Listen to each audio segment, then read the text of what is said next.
Just because I let it slide doesn't mean it isn't pulling on my heart till it's almost white. 'Cause I wanna let you feel strong.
Power bill through the roof?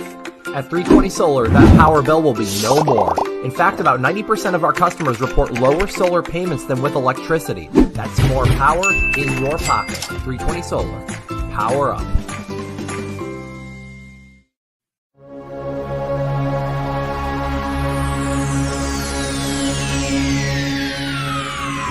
Ladies and gentlemen, may I have your attention, please?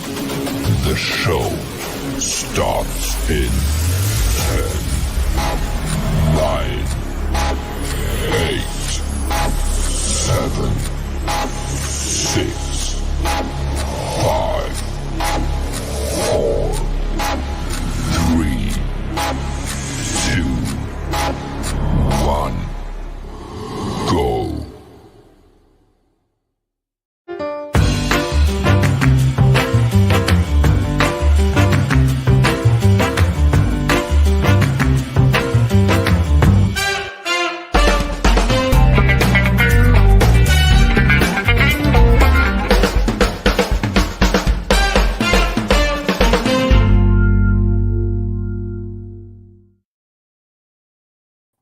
Hey guys, welcome to What's Cooking in the South.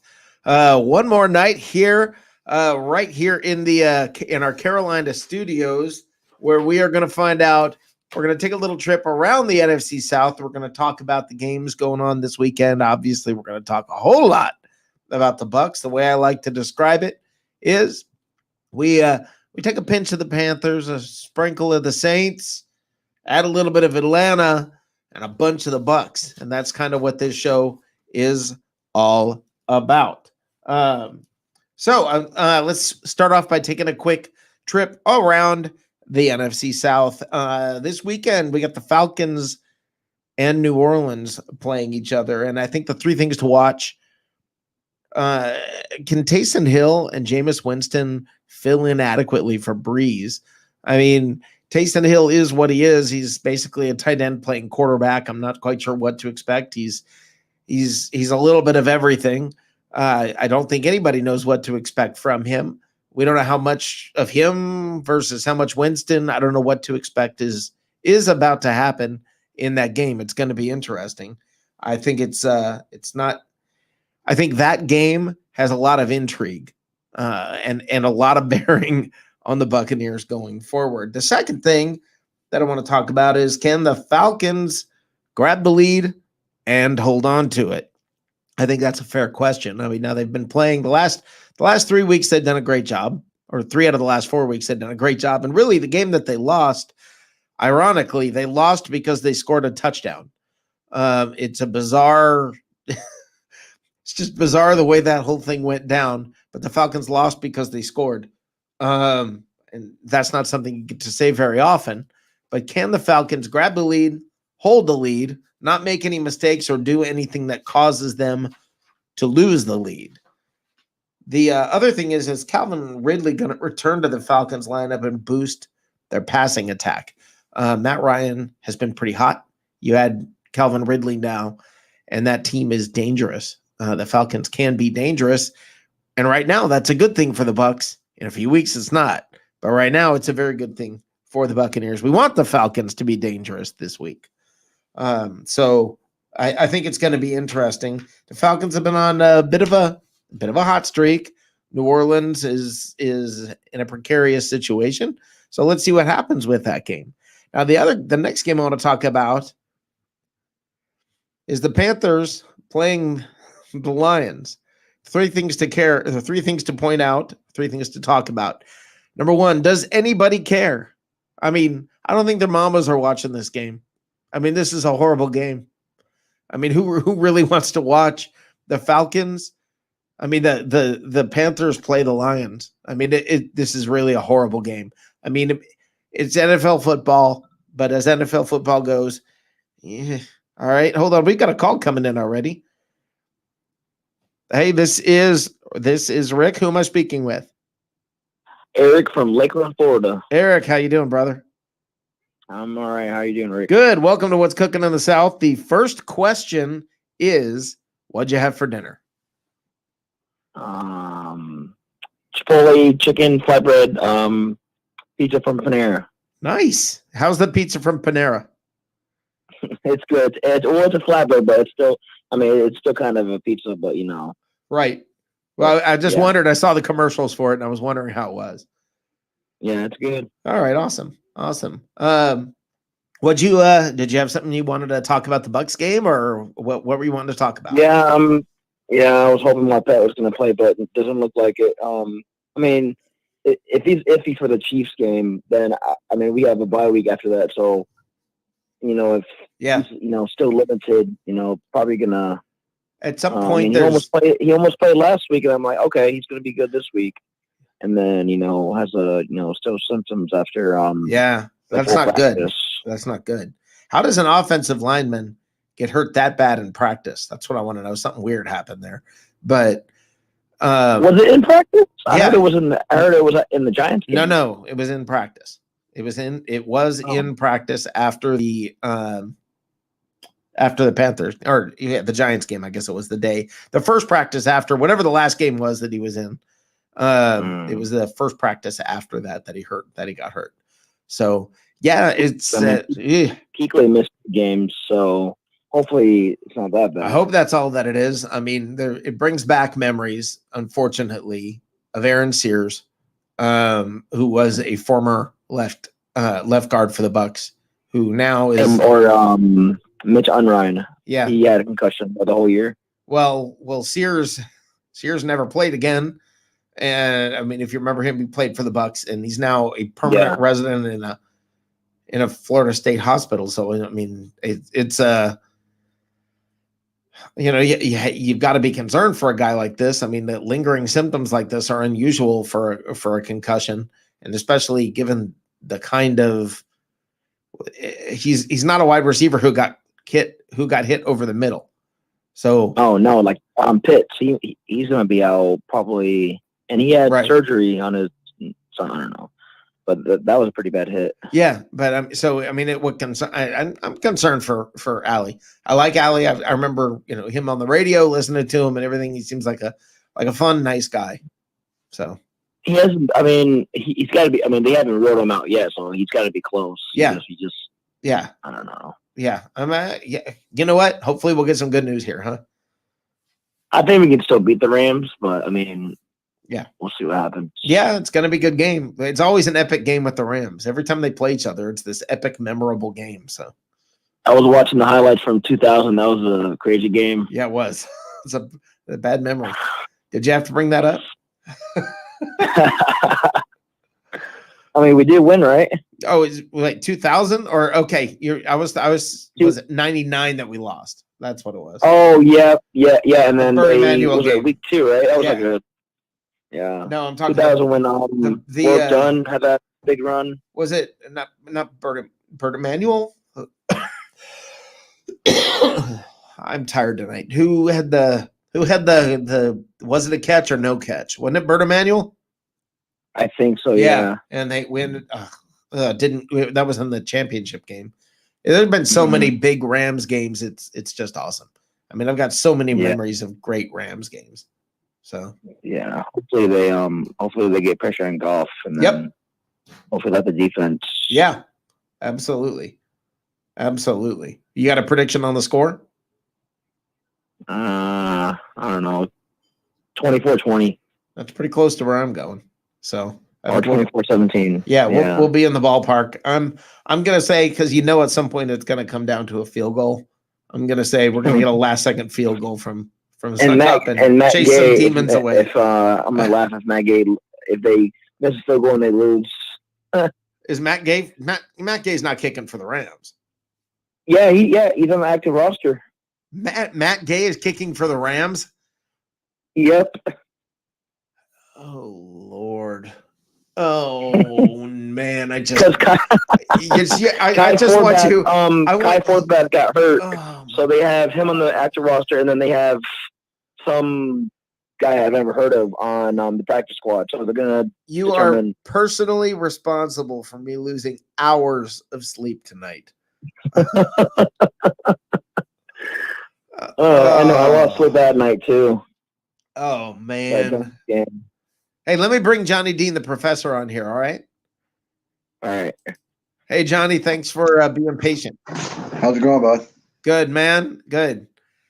Did you know this? Did you know Matt Gay is? Yeah, I'd heard something about that earlier today. Oh man, I just lost sleep. I'm not going to lose sleep over it. Matt Gay's Matt Gay, and Suck Up is going to kick his butt. So I want to see Matt Gay. That'd be awesome if Matt Gay. That would be awesome if Matt Gay missed a field goal at the end of the game for the Bucs to win.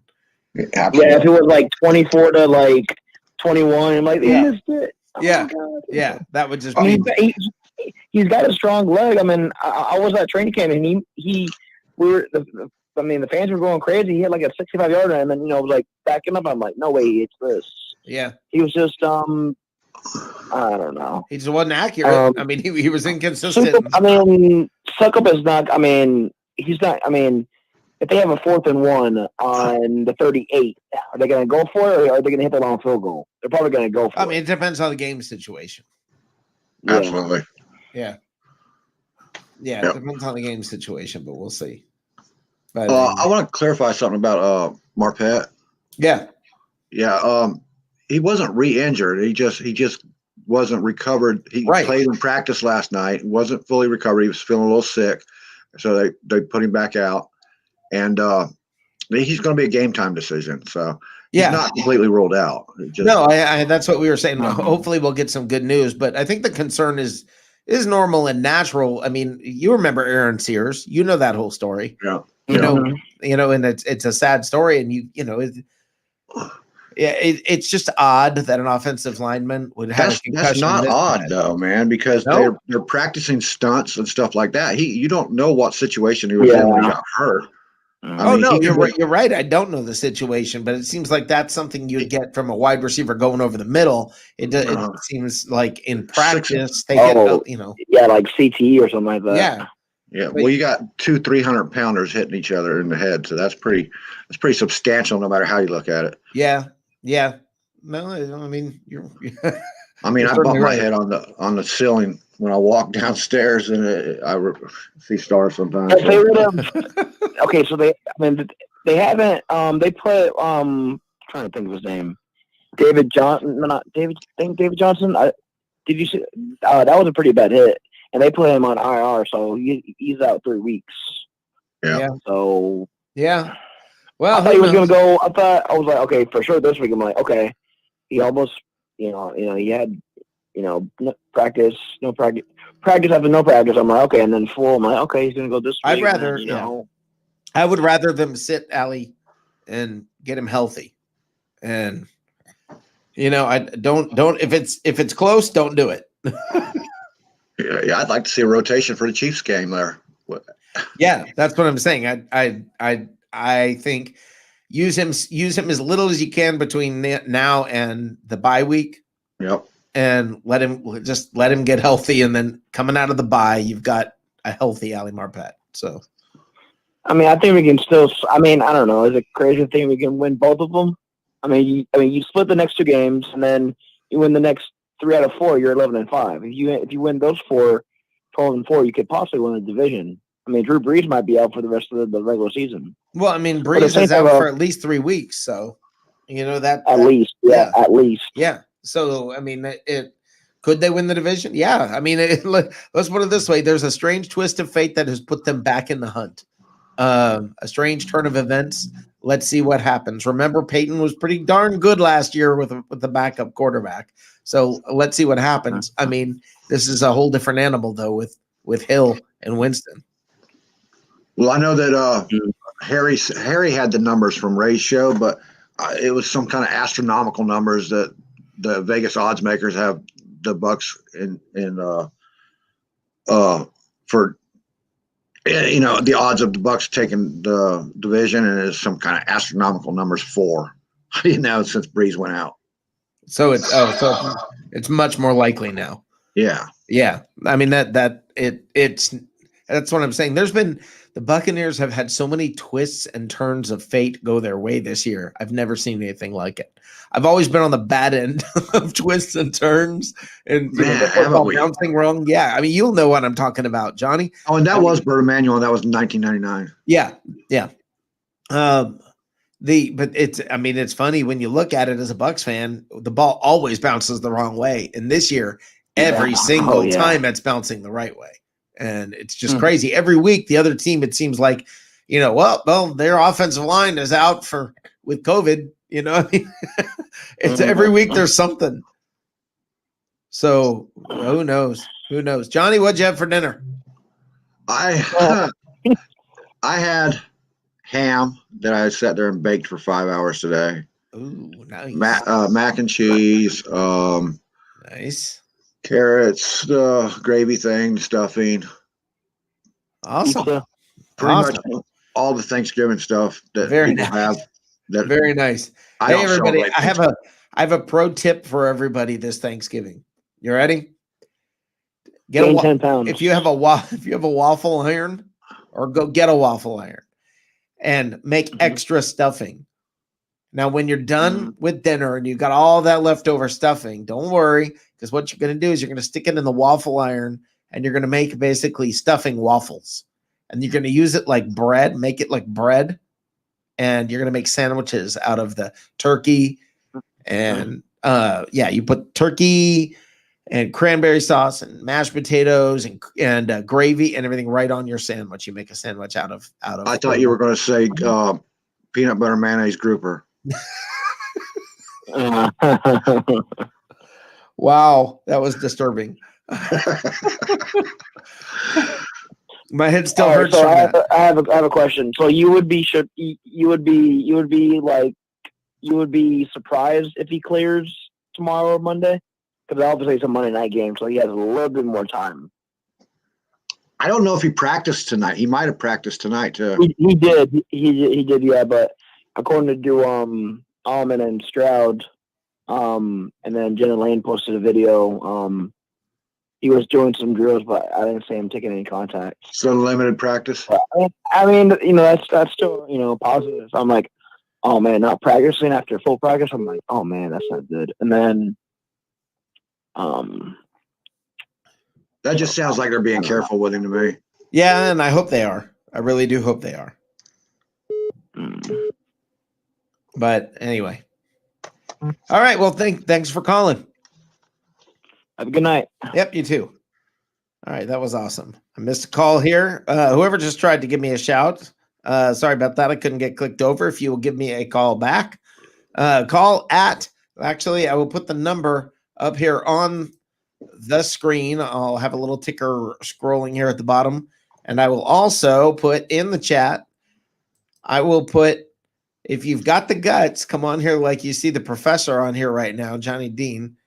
Come on and talk with us this way. Or if you've really got guts, go with video. Here we go. We got this call again. Hey, this is Rick. Welcome to What's Cooking in the South. What'd you have for dinner? What I had for dinner? Yep. I actually got some Blues and Golds chicken tenders. Some Know what? what that is? Blue and Golds? No, never heard of it. Well, I made chicken tenders in the air fryer, and I had that for dinner. Nice. Very nice. Okay, who am I speaking with? Speaking with William Walker from Hi. Virginia. Hey, William. Welcome to What's Cooking in the South. I'm doing good. All right. You have a question for us? Comments? What are you thinking about the game? About what game? The Bucs-Rams game. You know, I'm a big Bucs fan, so honestly, glad we're winning. Yeah. Well, yeah. Yeah, pretty exciting. You are winning, right? Yeah. We're definitely winning. Okay, that's good. All right. Awesome. I Have just a want great night. I have one last question. What are your opinions on Molly Keck? On what? Molly Keck. It's food from Virginia. Never heard of it. Okay. Well, have a nice day. Yep. All righty.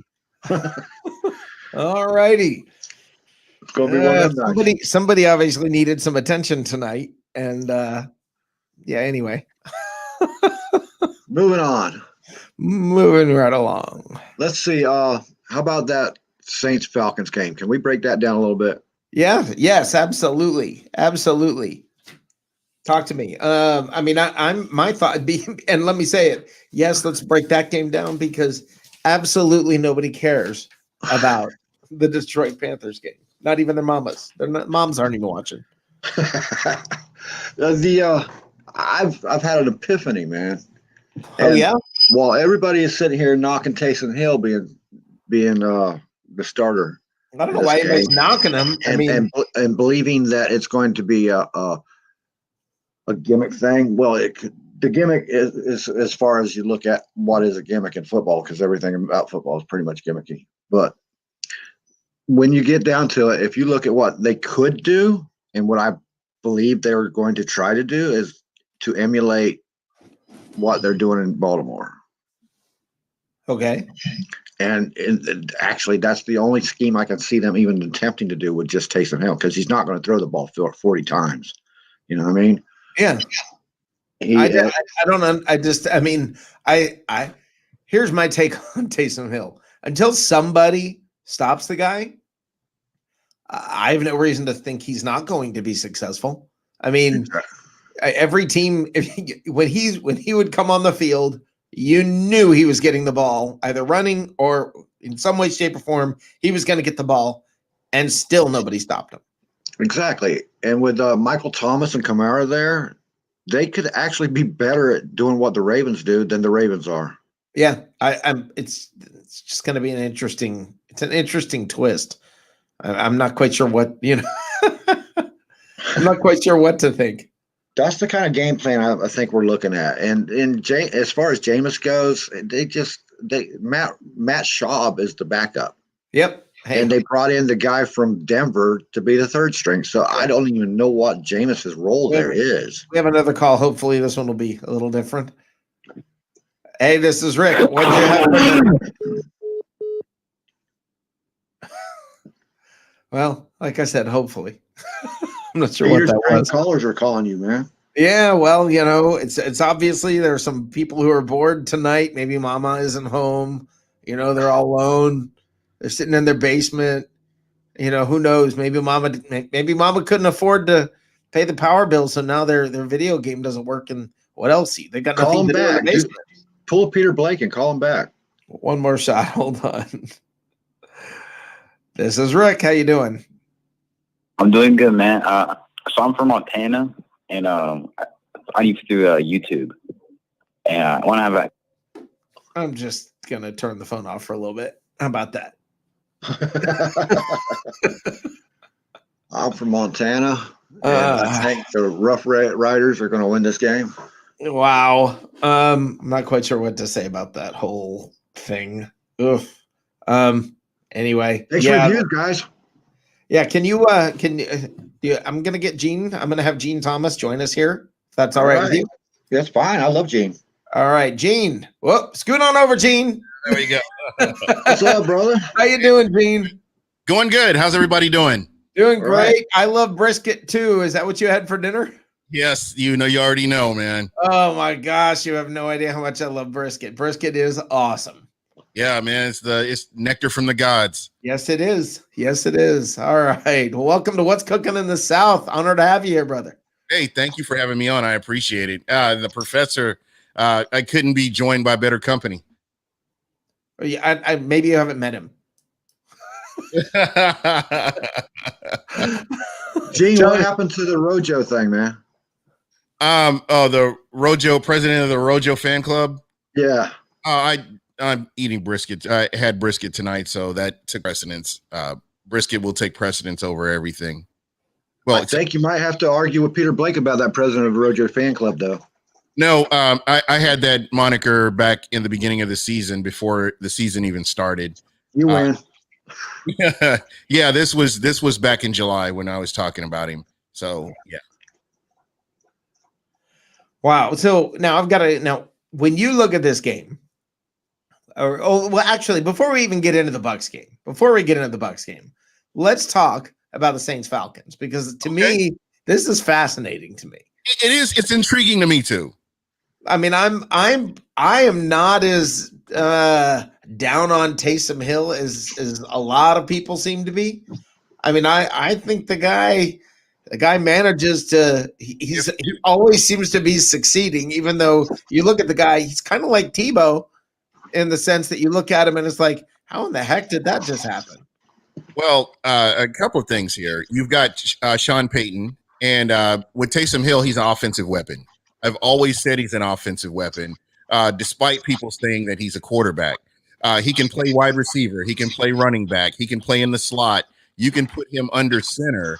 He has so many different there's so many different options you have with him. Now, what strikes me as funny is that you're taking away all of that, and you're making him a quarterback now. And now defensive coordinators are able to come in and game plan for Taysom Hill. For what? How do you do that? What are you game planning for?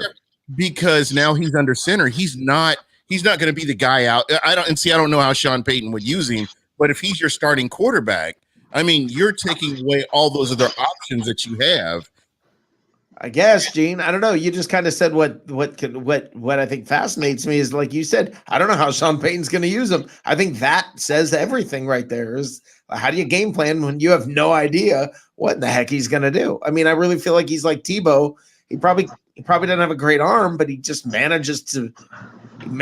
He's always managing to succeed. But at times, you're rotating him into the game. He's in different scenarios where the majority of the time you're seeing Drew Brees out there. Right. You're taking away all these different concepts, and you've got this guy under center or however they use him. He's going to be on the field, and you're giving your defensive coordinator a chance to game plan against him because he's on the field. I mean, who is his backup? Is Trevor Siemian going to be the backup for him, or who is Matt Schaub? Matt Schaub. Okay, so you've got Matt Schaub. And then, with Jameis Winston, I don't know what he did. If it was the almost interceptions that he threw, or I don't know what he did, but something happened. Something happened that put him in a bad situation. Yeah. But, just getting back to Taysom Hill, I love his game. They use him as an offensive weapon. I'm a football purist. I love football. So when I watch him, I'm like, okay, this is how they're using him. How do you defend against that? How do you game plan? Do you have a quarterback spy? Do you have somebody spy on him and follow him wherever he goes on the field? I remember seeing that with the New England Patriots when Jimmy Graham was with New Orleans, and they put Aqib Talib on Jimmy Graham and shut him, pretty much took him out of the game. I don't want to compare the two because of course, we do know that Taysom Hill has a lot more ability than Jimmy Graham did. But in that same concept, you want to do something to kind of limit the damage that he can do. Well, I think that's going to be more difficult than it sounds, because I do see. Look at the Ravens blueprint, and I think Sean Payton is going to copy that blueprint, except they have a better offensive line and a better defensive line, and they have Alvin Kamara and they have Michael Thomas out there for the short passing game, because Michael Thomas isn't great with the long ball, but he's deadly with those short passes.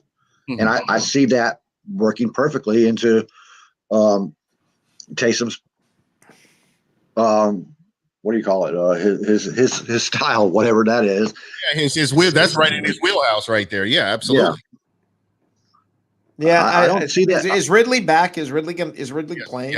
Yes, he's going to be playing. Okay. I didn't know he was playing, but I knew he was coming back. Right. Yeah, I know that they've had him in practices, and okay. He is a go for this week. All right. Now, I mean, the question for both of you guys, Raheem. Yeah. I actually do like Raheem Morris. I think he was too young to be a head coach. I think he was a reactionary choice to be a head coach, as opposed to letting him go to Denver and do whatever they were going to do. But I think the Glazers pretty much, locked him in and made him to where he was that guy. But I think he's matured. I like what he's done in Atlanta with what the tools that they've had. And, I think the team has responded very well with him being the interim head coach. And so I think that, this is going to be a better game than what a lot of people are thinking it will be. He's not making it easy for them to get rid of him. 100%. I've always, that, if he had that opportunity to coach again, I always thought he would do a good job. I thought that, there was not enough youth on that, or not enough veteran presence on that team. There were a lot of injuries at the time. At that 2011 season was horrible. Yeah. And I think he was not yet ready for the job. Yeah, you're 100%. At the end of the day, that's what I got from it. Is he was a good coach, but he wasn't ready for where he was. Right. And my take on him. Look, I think even let's say he closes out this season strong. Okay, the Falcons look strong going into this. I still think they're going to replace him with somebody else, like a Bieniemy, who I think is a marketing. It's just he should have been a head coach by now. Yeah, and it's hand in glove in Atlanta. That's a beautiful fit there from a marketing standpoint. And I don't know, when I look at that, I think Ra is probably going to end up with a job somewhere else. That's I guess the way I see it. There you go. That's how you finish out dinner. Cheers, buddy. I hope that's okay. I drink beer on shows. That's what I do. I didn't see a thing. Apologize to whoever sponsors. I'm sorry, but yeah. I don't think anybody's conflicting sponsors here. Yeah, I don't think so. Anyway, that to me is. I look at this game, and to me, this is them. This game and the Bucs game, they're the two most fascinating games of the week. This is a division rivalry, man. This is what makes the other layer we haven't talked about. They hate each other. Wait. You think that game is more interesting than the Chiefs-Raiders rematch? Yes, I do. Yeah. 100%. The Raiders, to Gruden me, drives the bus around there. You think Andy Reid isn't going to want some some revenge? To me, that's people made a bigger deal out of that. That was a total hype thing that I don't think either team cares about. Wait a minute? Do you know the history of Gruden and Andy Reid? No. Well, they have been competing against each other since they were both assistant coaches in Philadelphia. Well, it's kind of overstated because Gruden was gone for 12 years or whatever it was in the booth. Well, was it 12 years? That long? No, 10 years. Let me, if I can. You're talking about the New Orleans Saints, who have one of the best records in the NFL right now, or in the NFC. Right. This is a division game. They hate each other. Drew Brees, first ballot Hall of Famer, is not in the game, there is this controversy with the quarterback situation. You're thinking Jameis Winston is going to be your starter, and all of a sudden Taysom Hill, this guy, this offensive weapon, is now your guy under center. I mean, there's so much intrigue here, and ramifications for the NFC South. There's just so much going on. I can't. I would rather watch this game than the Chiefs Raiders. Oh yeah, to me the Raiders to me are there. Yeah, the Raiders to me they're not that interesting to me when it comes down to it. I mean, because they're not fighting for the division lead. They're a good team. They're better than they have been, and everyone's. I mean, one week they could beat it, or they can beat anybody. They can lose to anybody. So no, I don't look at them as, oh my gosh, you know. How many games are left in the season? 7. No, 7. Oh, we've got 10 weeks down. So yeah, there's 7 weeks left, not 7 games left. Sorry about that. Oh, okay. I was like, that's not me. Okay. Yeah. Well, all of us are sitting here looking at our check going, I was doing the same thing. Real quick here. I think there is a good chance that the Raiders are playing for, and a sweep of the Chiefs that's definitely newsworthy right there, buddy. Yeah, absolutely. And I'm not taking anything away from that game. That's a long storied rivalry, but this right now, when you're talking about from a Bucs fan perspective, yes, you're right. I'm just 100%. Talking overall, because you don't have Drew Brees is not here. Sean Payton is the guy, and then Taysom Hill. Everybody that has watched the Saints, they look at Taysom Hill and they're like, how the hell is he getting 10 yards here? How is he running wide open? How is he doing this? How is he throwing the ball? There's that question. It's just that intrigue about how they're using him and how he's been continuously being successful. Because he's undervalued in the defense. They're not game planning for him. Even though they say we're going to game plan for him, they start out thinking that, and then they don't. Remember the Wildcat, when the Wildcat first came out, and people were like, we're not going to game plan for that. We'll just let them do whatever they do. Now, okay, so I want to bring this up. And to me, I don't know if you guys have heard what I've said this week, but I have no problem talking about Jameis Winston. Now, I know everybody freaks out when you bring up Jameis. I'm sorry, guys. Get over it. Get over it. I don't care. If you don't like it, go away. If you're that defensive about Jameis, go be a Saints fan. Okay, he's not the Bucs quarterback anymore. Sorry, bye. I guarantee you they still mention Brady in New England. Get over yourself. Hey, I'm on your hype train with that one, man. 100%. Jameis who? Go join the Saints and follow him and be heartbroken there again when he gets traded off. Now, is he a subject? I mean, do I think we can talk about him and we need to talk about him? Do I think this is something that is Bucs related? Yes. What the heck happened to Jameis in New Orleans? How is this guy? I mean, what do you think's going on with Jameis? I won't know until we actually see until kickoff.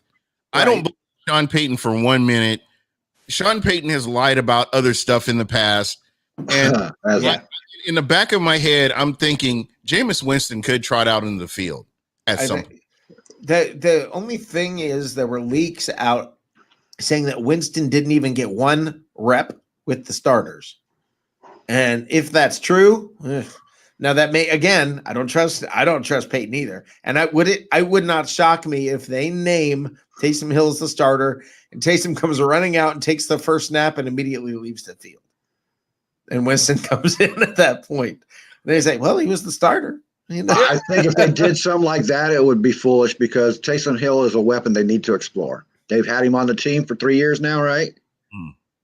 And they're really high on Taysom Hill. I mean, Peyton and him are best buddies, and he is a weapon. If they did something like that, it would be the dumbest move Peyton ever made. I don't think Peyton's that dumb a coach. Yeah, guys, I'm gonna bring somebody else in here to the live stream, and I'm gonna have my finger on the eject button because of the way the calls have been going tonight. I saw it on the chat, man. It's Should I? Yeah. My finger will be on the eject button. How you doing, Jay? Yeah. Plank. Yeah. He That- got planked. That's really seriously like that was fun for him. He got to play some music. I mean, that was like the wow. I mean, Unbelievable. Jay, you didn't even get the plank. That's how bad that was, dude. no, that's the wrong show. What do you got for this show? What's that? What do you got for this show? Give I me just something. boot you. You're just out of here. I mean, that he's an idiot, mom, he seriously, do you realize, what's really funny about it is that guy's taken at least 45 minutes of his time tonight, and that's all he got. And he boosted your show. I mean, Yeah. wow. All right. Now I know this one's real. Todd Robertson. How you doing, brother? It's Todd from Winter Park. Now I know we've got somebody real calling here. Yep, this is real. How you doing, Rick? Good, man. How are you, Todd? Good. How's the professor doing? How's Gene doing, brother? Doing All good. right, bud. Enjoying a nice cold one here. Listen, I wanted to say something. I've been listening to all three of you, and Sean Payton. I thought it was a ploy the week before they played us, and they said Drew Brees didn't practice and he was hurt, and then he comes into our place and he didn't look hurt to me that night. Yeah. Did he look hurt to you? Nope. I mean, he is now. But the game against us, where they blow us out, Drew Brees did not look hurt that night. Well, no, but I think it was a Todd, ploy on the Saints' part. They're a dirty team. They do things dirty ways. They bring in Jameis to try to get information on us.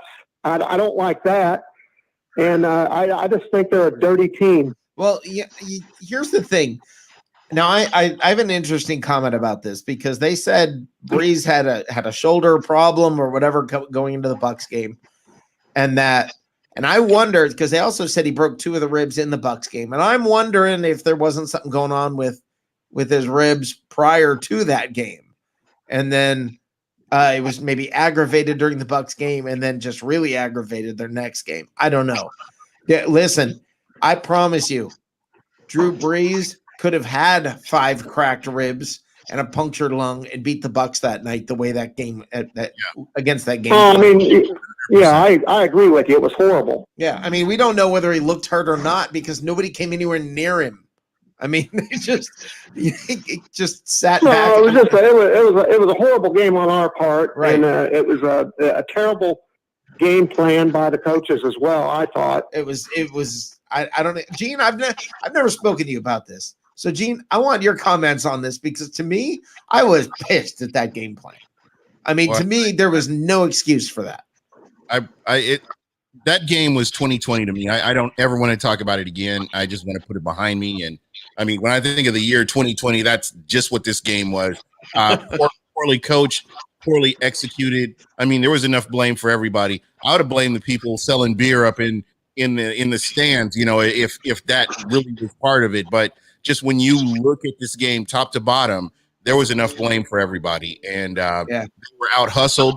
And I want to say this. I want to ask you this, Rick.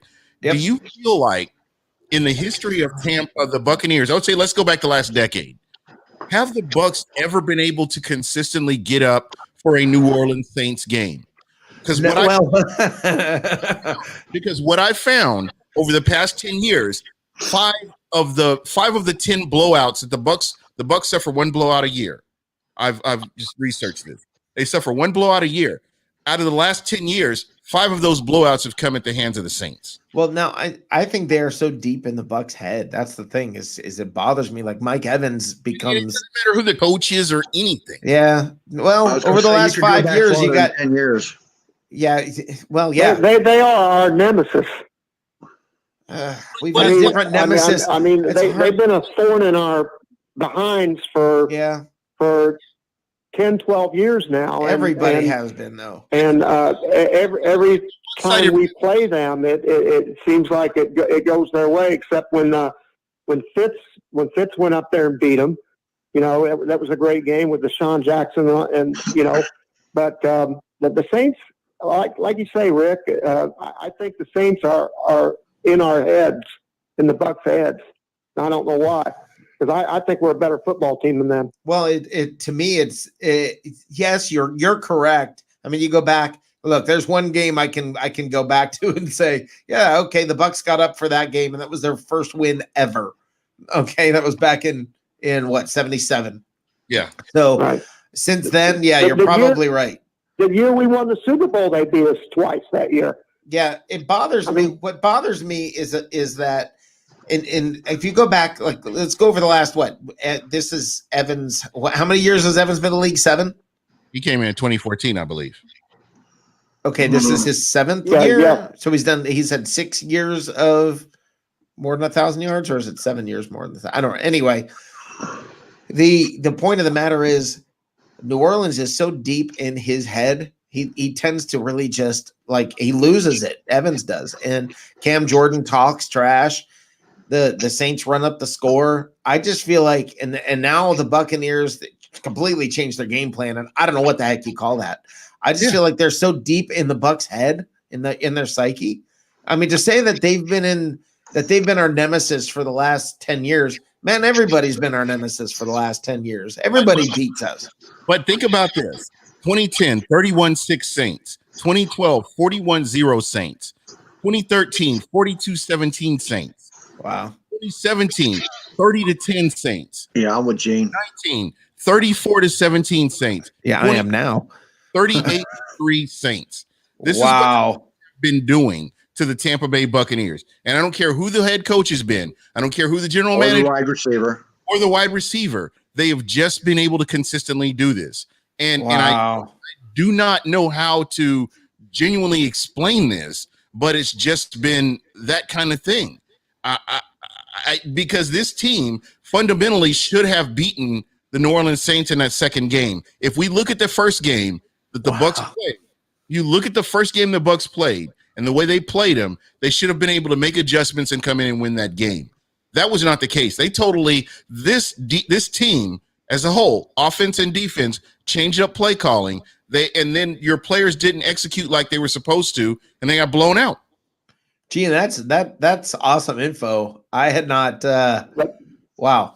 I think part of that is exactly why they took Winston, and because Winston was in Arians' ear. He knew Arians' game plan. He knew pretty much all the things that they practiced all through that. You can't completely take and throw all of that out and have a team plan this year.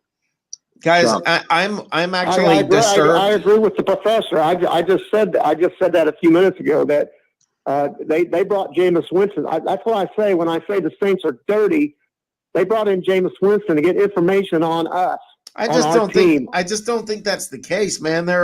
Players switch teams all the time. That's commonplace in football. Yeah. They do that a lot, dude. A lot. All teams do it. It's not just a dirty team. It's just all teams do that.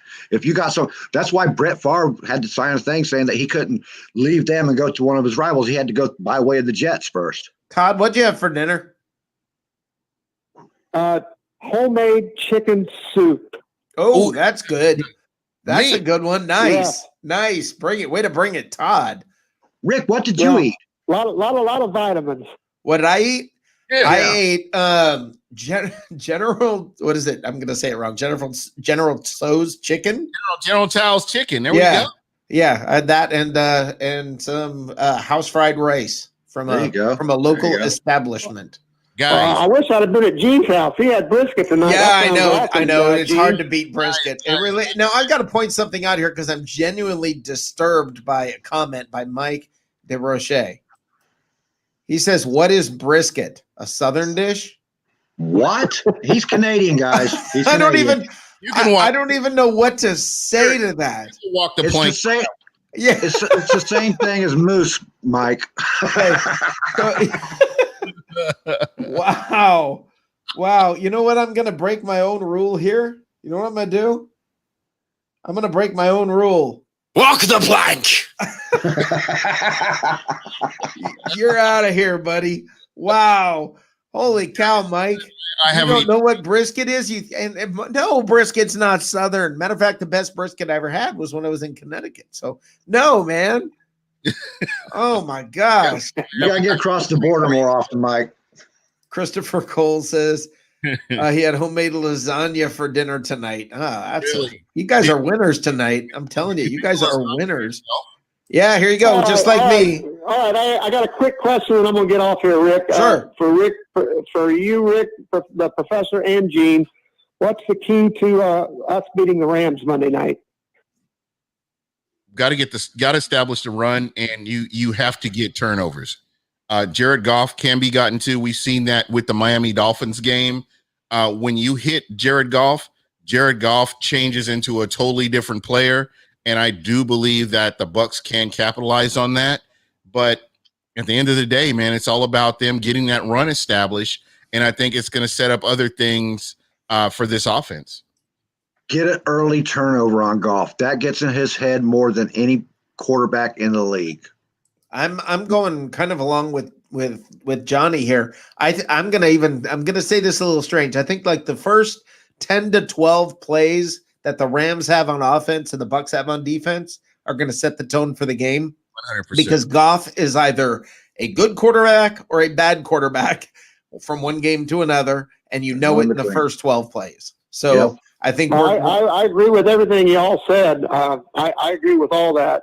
We got to establish the running game. Yeah. Ronald Jones has to get us going in the running game to set up our passing game with all of our weapons. I just really think we're going to see a lot of Fournette. Yeah. I really think we're going to see a lot of Fournette. Why so? You think we'll see a lot of Fournette? Yeah, because he's a better blocker and he can catch the ball out of the backfield and take advantage of the linebackers better than Rojo. Yeah, he's a better catcher. He's a better ball catcher out of the backfield than Jones is. I don't know if he's a better runner. I used to think he was, but the way Jones has been playing and that 98-yard run last week against Carolina was incredible. So. Don't forget, Jones had Fournette had a 100-yard game with the Bucs too. Let's get a win Monday night, and let's keep rocking this NFC because I can't wait for the playoffs because we owe a couple teams payback. Yeah, it'd be nice to get it, wouldn't it? The Saints for one and the Bears for the other. So either one of those teams, I'd love to play them in the playoffs. Yeah, I don't even know if the Bears are going to be there. Yeah, the Bears not the way they're playing lately. They might not. Yeah, not the way they're playing. All right, guys. Treat for you. Thanks for calling, Todd. Great call. Yes, sir. Thank you, guys. Appreciate it. Have a great night. Good to have you back around. I've missed you, brother. All right, see you. See you. All right, Todd. I want to explain my point here. It's not about the best running back. It's about the best fit in the matchup. And this game should be a Brady-style game. And in a Brady-style game, he likes to throw to the running backs. Yep. He's not going to throw to Fournette because he's already tried that multiple times and it just isn't working out. Last week, they threw one ball to Fournette. It was a first down. Okay? The running game, here's the key to the game. Shut down their running game. Make them one-dimensional and get a turnover. I don't care what kind of offensive scheme we use after that. The game is ours. Listen, if Rojo comes out in the first few plays and has any success, then this game is going to if Rojo has any success, it's going to be this game's gold. I agree. Okay? I agree with that. Yeah. I mean, then and again, I know there's Team Rojo and there's Team Fournette and there's even Team McCoy.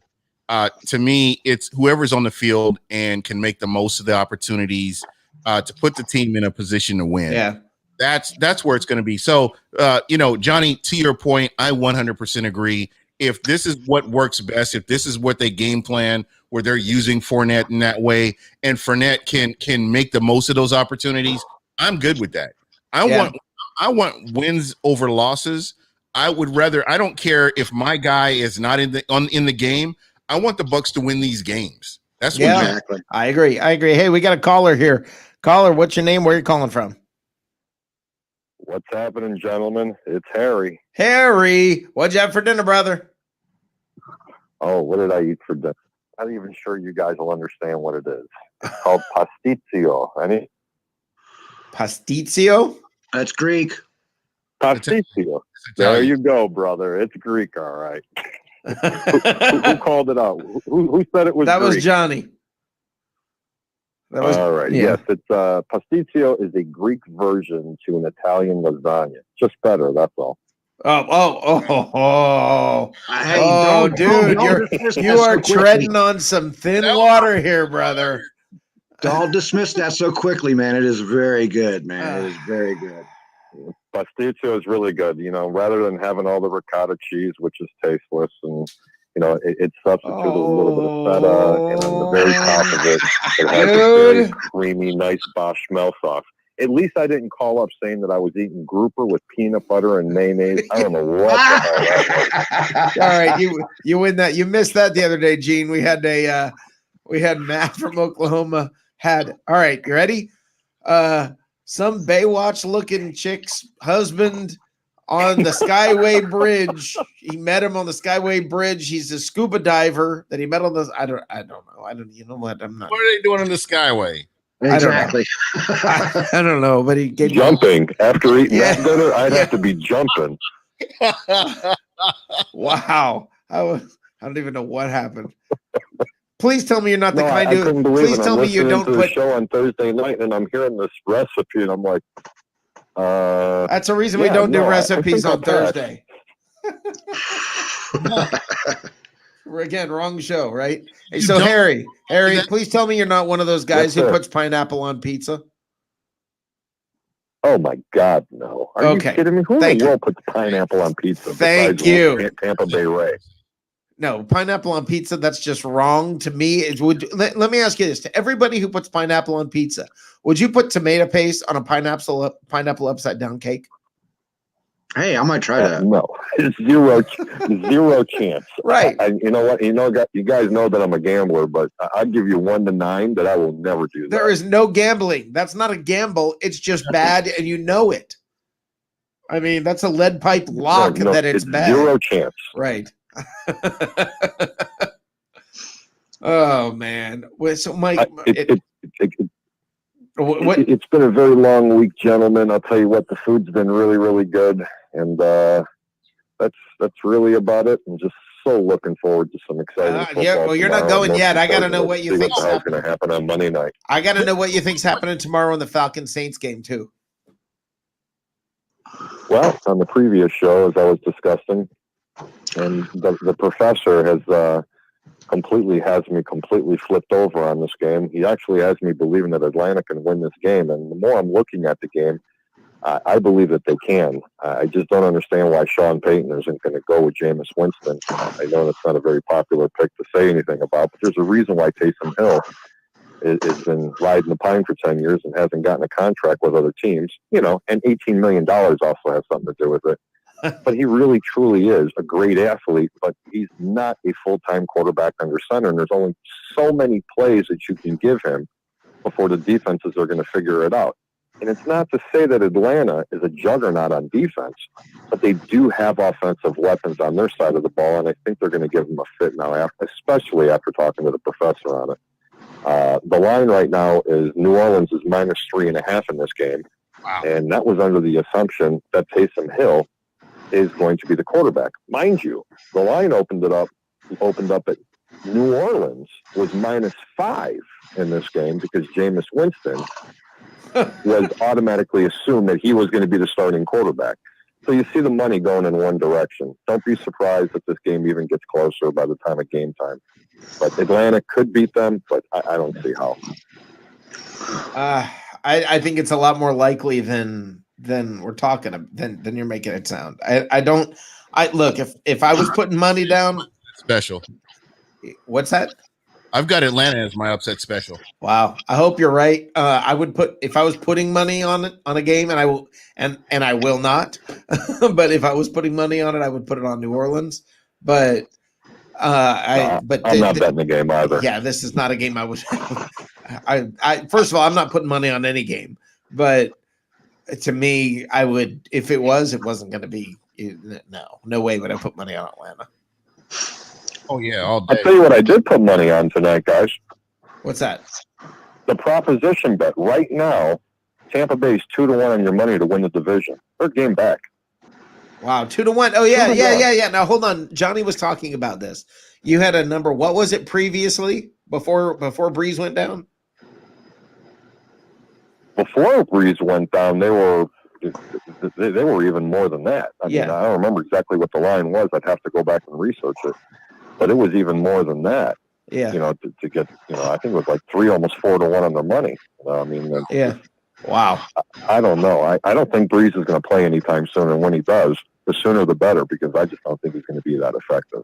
What did they say? 11 total cracked ribs?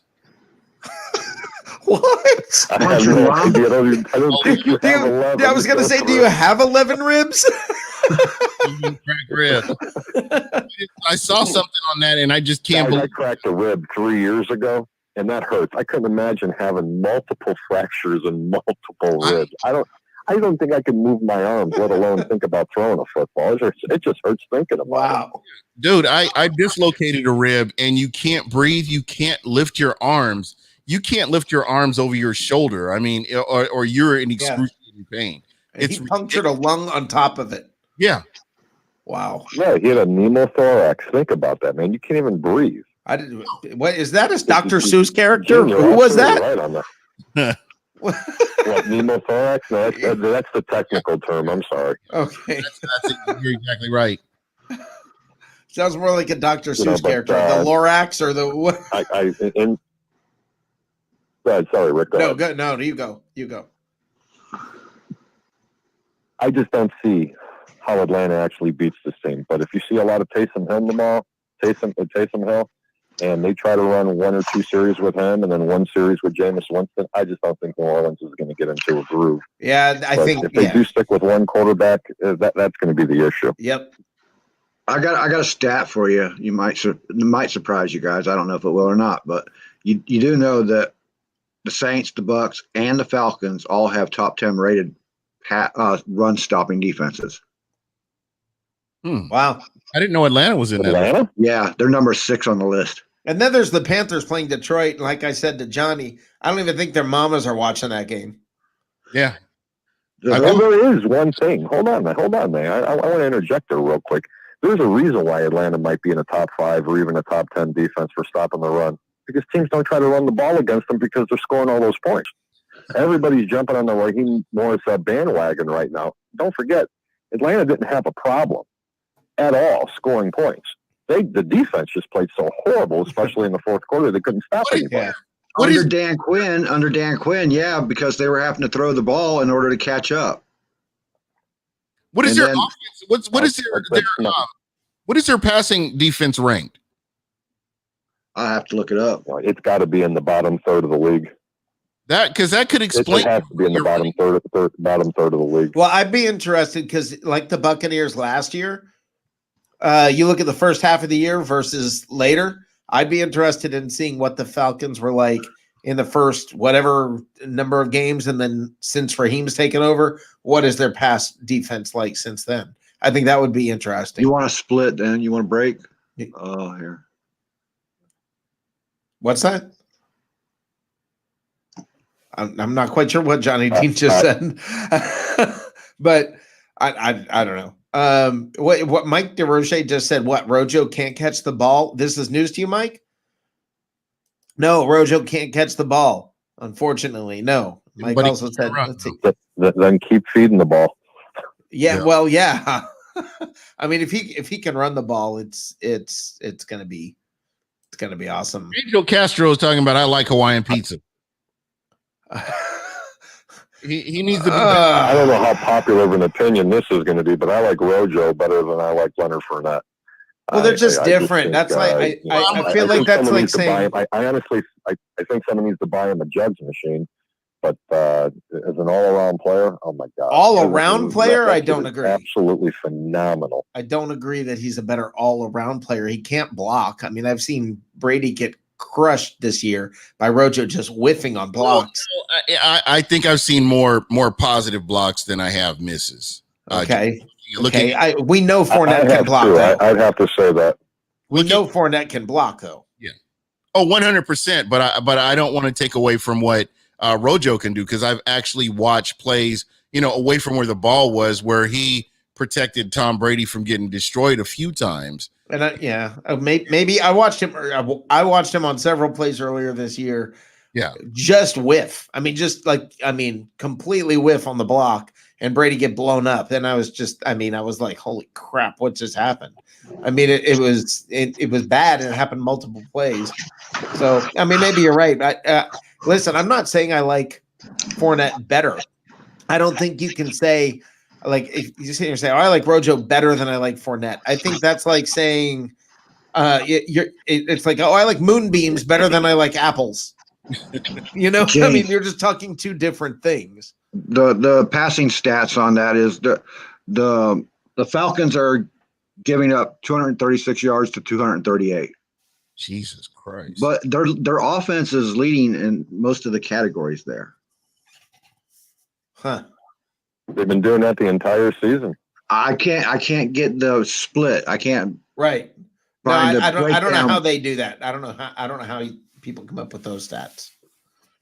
From when Raheem took over and everything. Yeah. But that's, I think it'd be an interesting question to see what, By the difference accounts, would be. the Falcons are playing good football and have been, except for giving up them late games. Yeah. And that seemed to be gone after Dan Quinn left. Yeah. Well, and it's bizarre that they would be undefeated. The Falcons lost. The only game the Falcons have lost under Raheem, they lost because they scored a touchdown. Yeah, a fluke. But also that's something you learn in college is not to go into the end zone. So I don't know what that guy was thinking. Yeah, no, I know. I think I know what he was thinking. I think he broke through the line and he was like, I got here quicker than I expected to. Well, yeah, they stepped out of his way to let him go through the line too. You saw that, right? Yeah, I just think he got there quicker than he was expecting to, and all of a sudden was like, "Oh crap!" Because you saw it's not like he didn't realize. I think I remember that game. I won quite a bit of money on that game. Yeah, nice. Hey, what are you guys making It for? was against my Chicago Bears up there. What's that? What'd you say, Gene? What are you guys making for game day? What are we talking about? What kind of dishes are we talking here? Food on game day? Yeah, that's what I'm talking about. There we go. I would say I'll probably have pizza, but I love just like the plain old original Doritos or Tostitos, whatever, just the original just corn chips covered in fire habanero cheese that melted and just dousing it into that and just sitting there just chomping on that. Well, I'm gonna. Gene, what are you cooking for game day? For game day, I'm doing the smoked queso. Nice. So basically, I get the smoker up to at least 225, 250, and if you get like a little pan, you got your cheese, you got onions, you got rotel, and I just tried something new and it blew my mind. A little.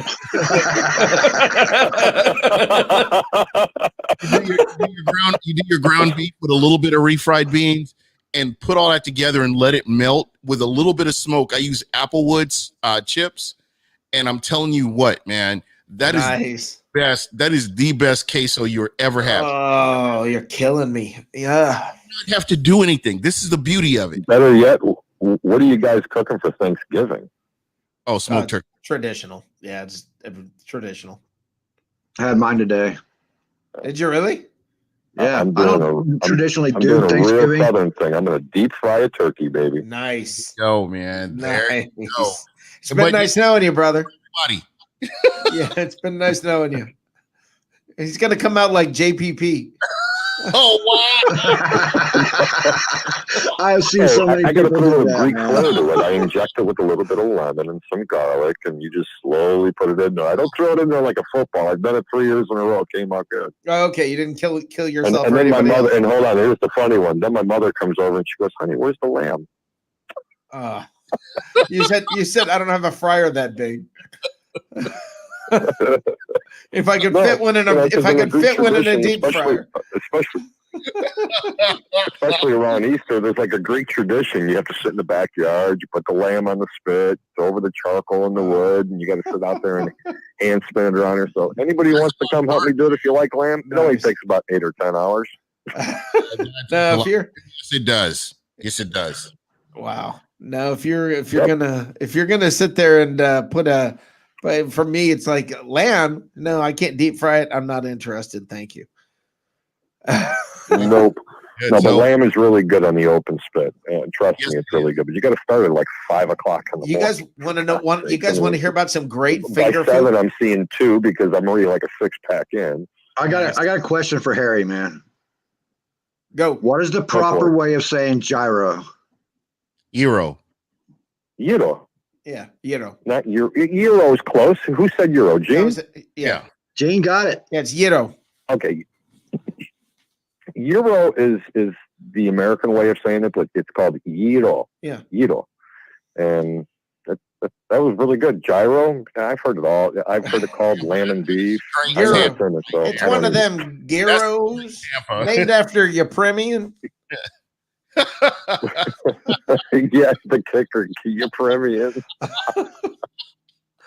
No, but it's called Euro. And the white sauce on it, here's a real trivia question. What do you call it? The white sauce on a Euro Only other word I know is Yeah. Uzo. The only other word I know. is what? Uzo. It's called, what is it? I said Uzo, but that's something else. That's the only other word I know. Uzo's delicious. Yeah, it is. Tzatziki sauce. Oh, tzatziki. Tzatziki sauce. Yeah, It's- tzatziki.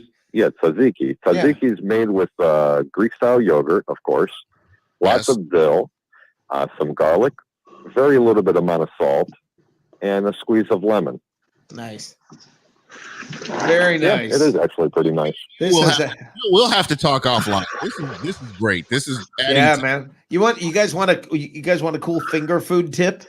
Okay. I got something really Yeah, cool what for is you. Okay, take just go get yourself some cheese sticks. Okay, I mean not fried cheese sticks. I mean just the cheese you buy in Yeah, like at Costco with the links of cheese.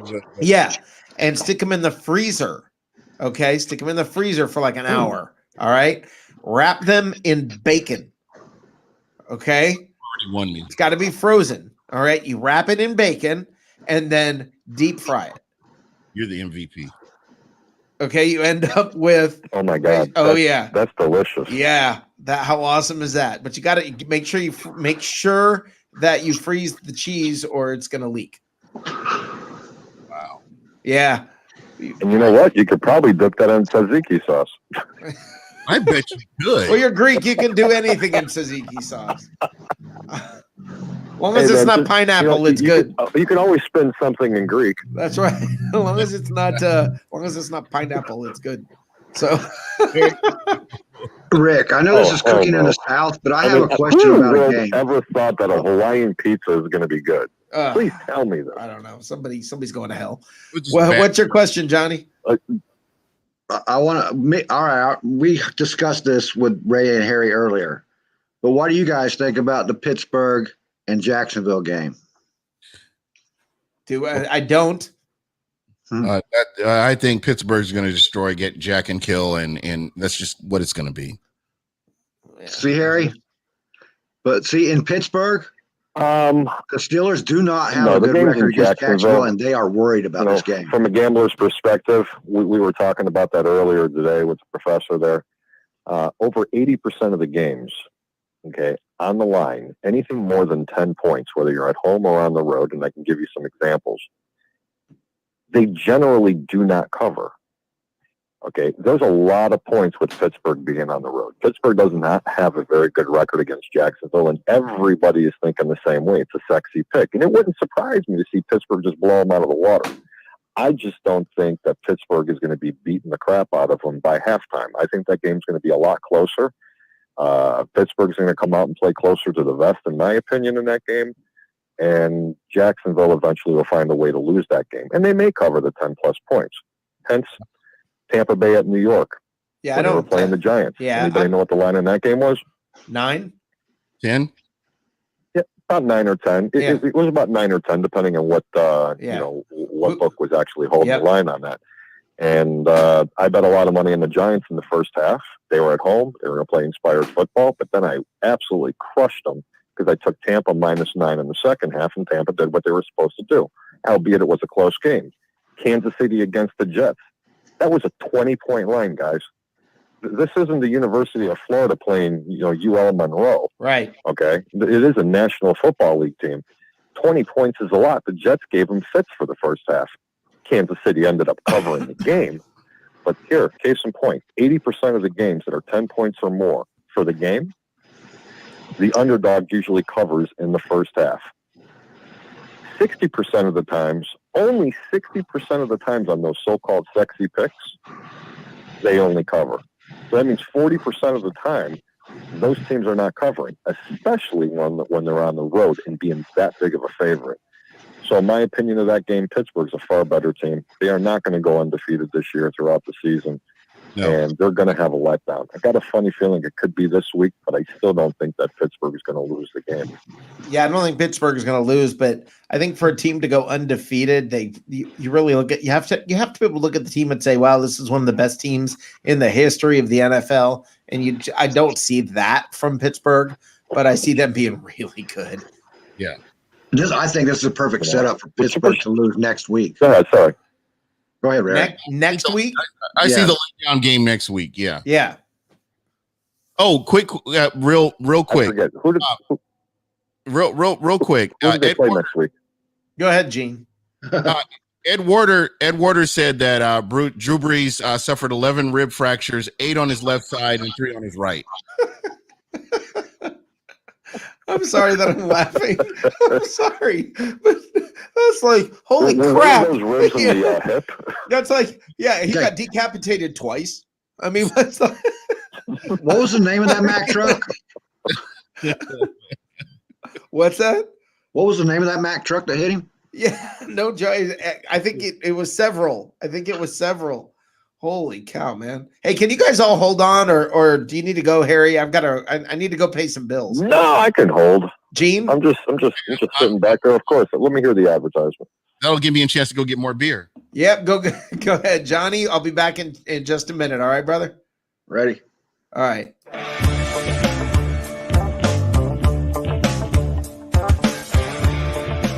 Going solar with 320 may cost you nothing down. You're so noisy.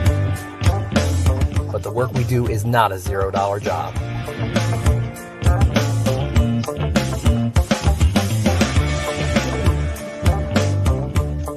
With a 10-year roof penetration warranty and solar panels guaranteed for 25 years, you can have peace of mind knowing we will do the job right every time without question.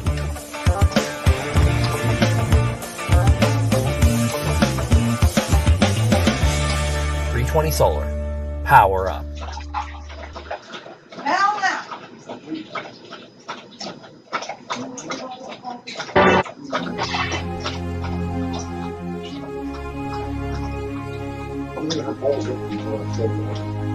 You got to count it. And it's not much difference there.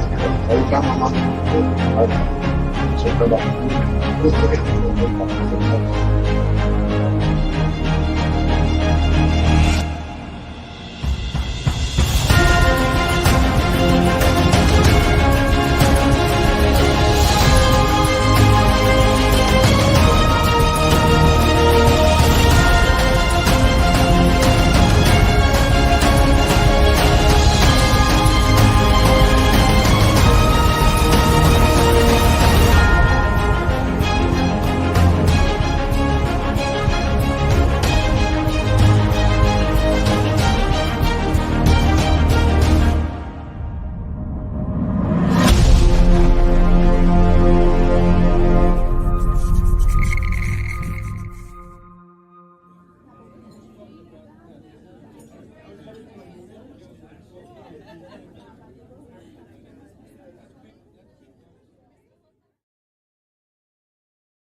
together a Super Bowl quality roster.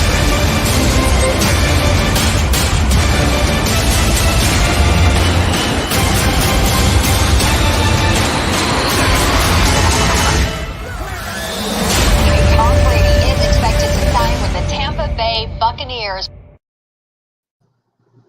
All right, guys, welcome back. Refills. Everybody's good to go. All right, goody.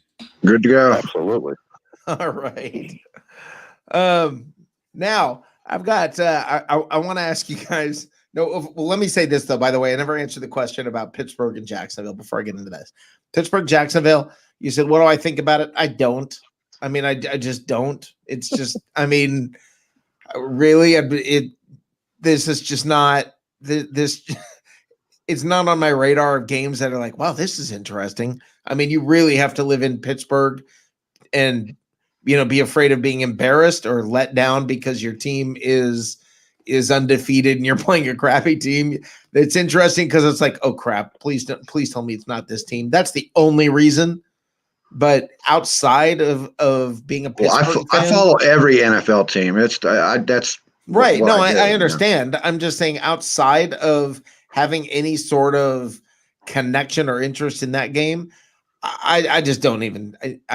It's like the Panthers in Detroit to me. I mean, it's like, oh yeah, that game's happening too. The thing that gets me about it is living here. I have never seen Pittsburgh react to a team that they're facing other than the Ravens and the Browns occasionally, like this game is. It's a division crazy, game, right?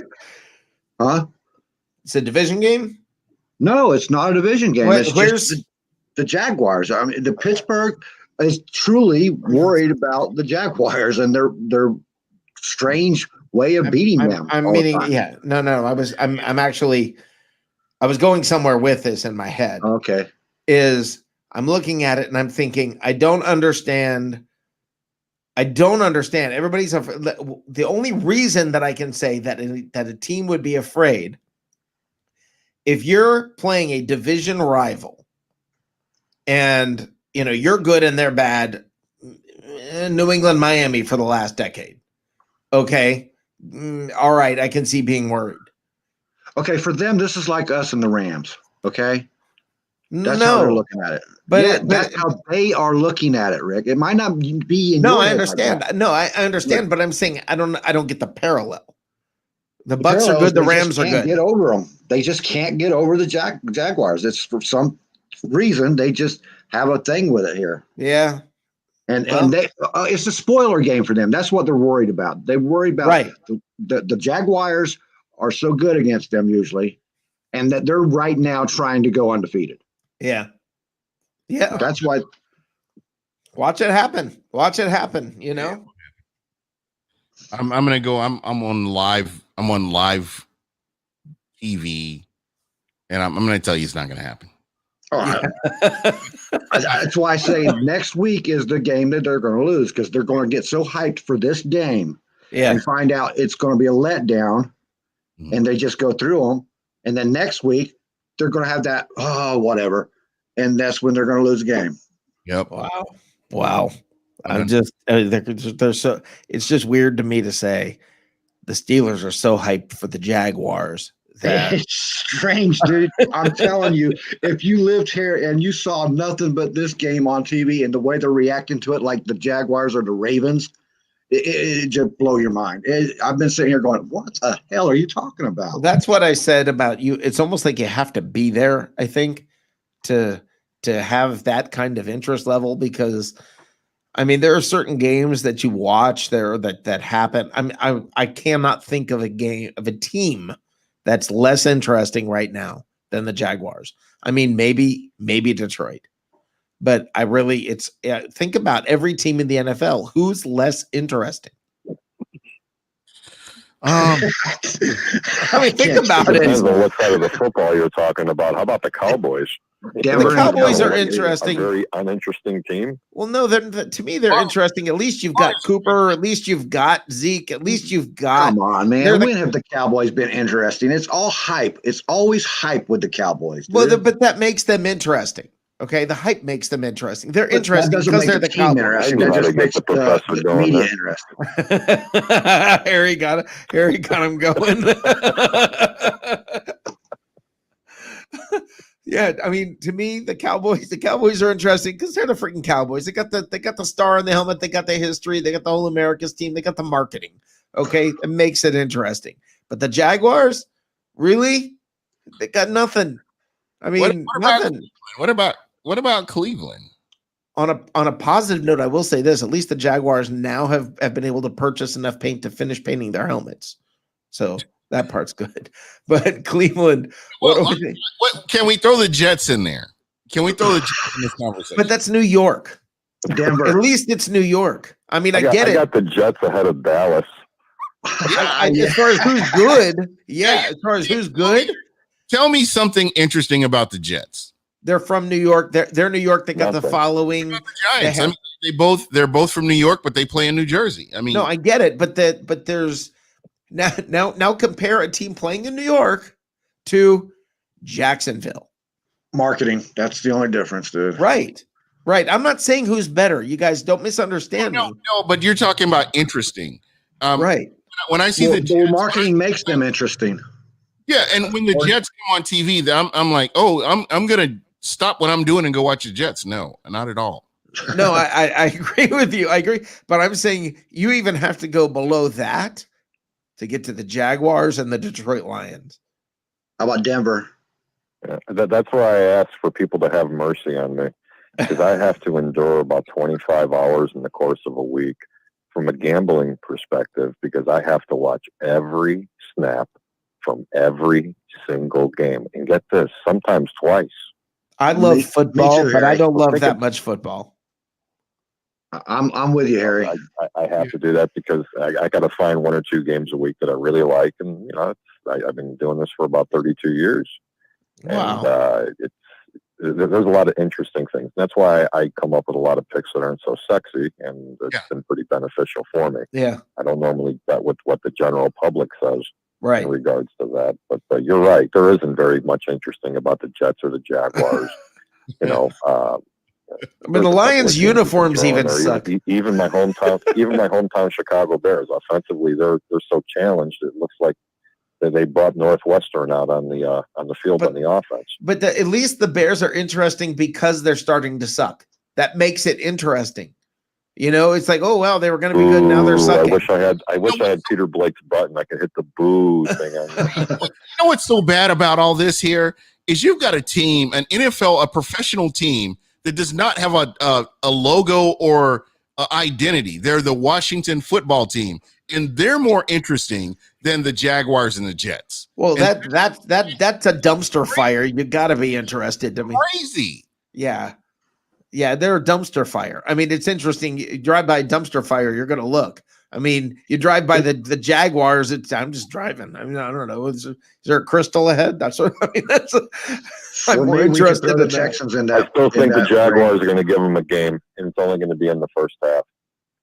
And you got to remember, just a week or two ago, the Dallas Cowboys were one play away from beating the Pittsburgh Steelers in Pittsburgh. Yeah, think about that. Yeah.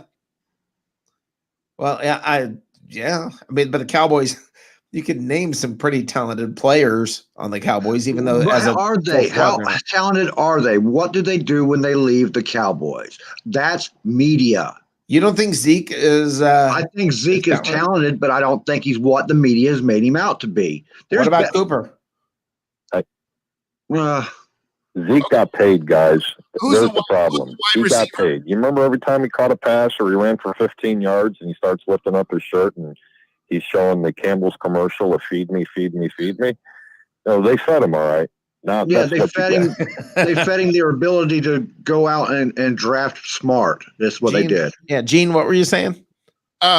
When I'm looking at these teams, who is the wide receiver that's with the Bills right now that was with Dallas? With Dallas or with Minnesota? Oh Lord, he was with Dallas. He was with Dallas. He was got stuff on Diggs. That's what I was thinking. You were talking. Okay, Diggs. yeah. No, he's. I can't think of that kid's Diggs name. came from Minnesota, though. Yeah. Yeah, Diggs came from Minnesota. This little guy. Yeah, the little guy. He came from Dallas. He ended up going to Buffalo, and he's been balling. Oh yeah, My I know mind's who a you're talking blank. about. He's a little slot receiver. My mind drew a blank. Yes. Does his name start with a T? No, I have Cooper Kupp on the Now you guys are going to make me look. Shame on you. Hold on. But he was one of those guys that left Dallas, and he's been pretty successful, kind of moving on. What in the hell is that? Sorry. I get That's one in how many, Gene? You're spot on. You're spot on. I can't argue that. You're right. And as long as Jerry Jones is the general manager of the Dallas Cowboys, they're going to continue to be where they are. Isn't that the same thing, though, as saying, look at all the running backs who leave Pittsburgh and they suck elsewhere? Yeah. It doesn't mean that they're not good. Like Le'Veon Bell in Kansas City. To answer your question, it was Cole Beasley. Cole Beasley. Yes, you're right. Okay, he's one out of I don't know how many, but right. Those guys actually did. Yeah. Well, I mean, in Dallas, I will say this: Dallas doesn't. A lot people don't leave Dallas that much. I guess Des Bryant did. So I don't know. Well, there's been quite a few. It's just you don't hear about them after they leave. Yeah. Hold on, let's bring Mike. Didn't Des Bryant just recently sign somewhere? Yes, Ravens. Yeah, with the Ravens. Yeah, that's what I thought. I heard he's going to make a start this week. That's what I thought it was. I thought I seen that. They are desperate wide receivers, man. Let's make this a whole party here.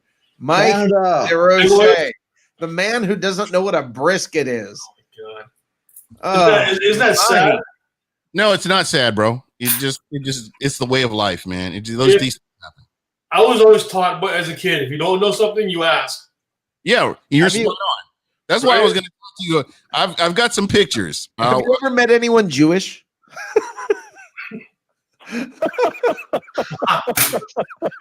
Okay.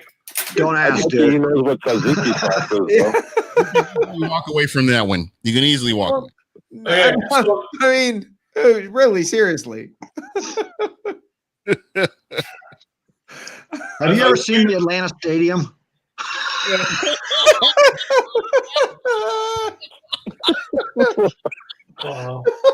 Straight to Megatron's butthole. Why did I the receiver you want to talk about is Cole Beasley.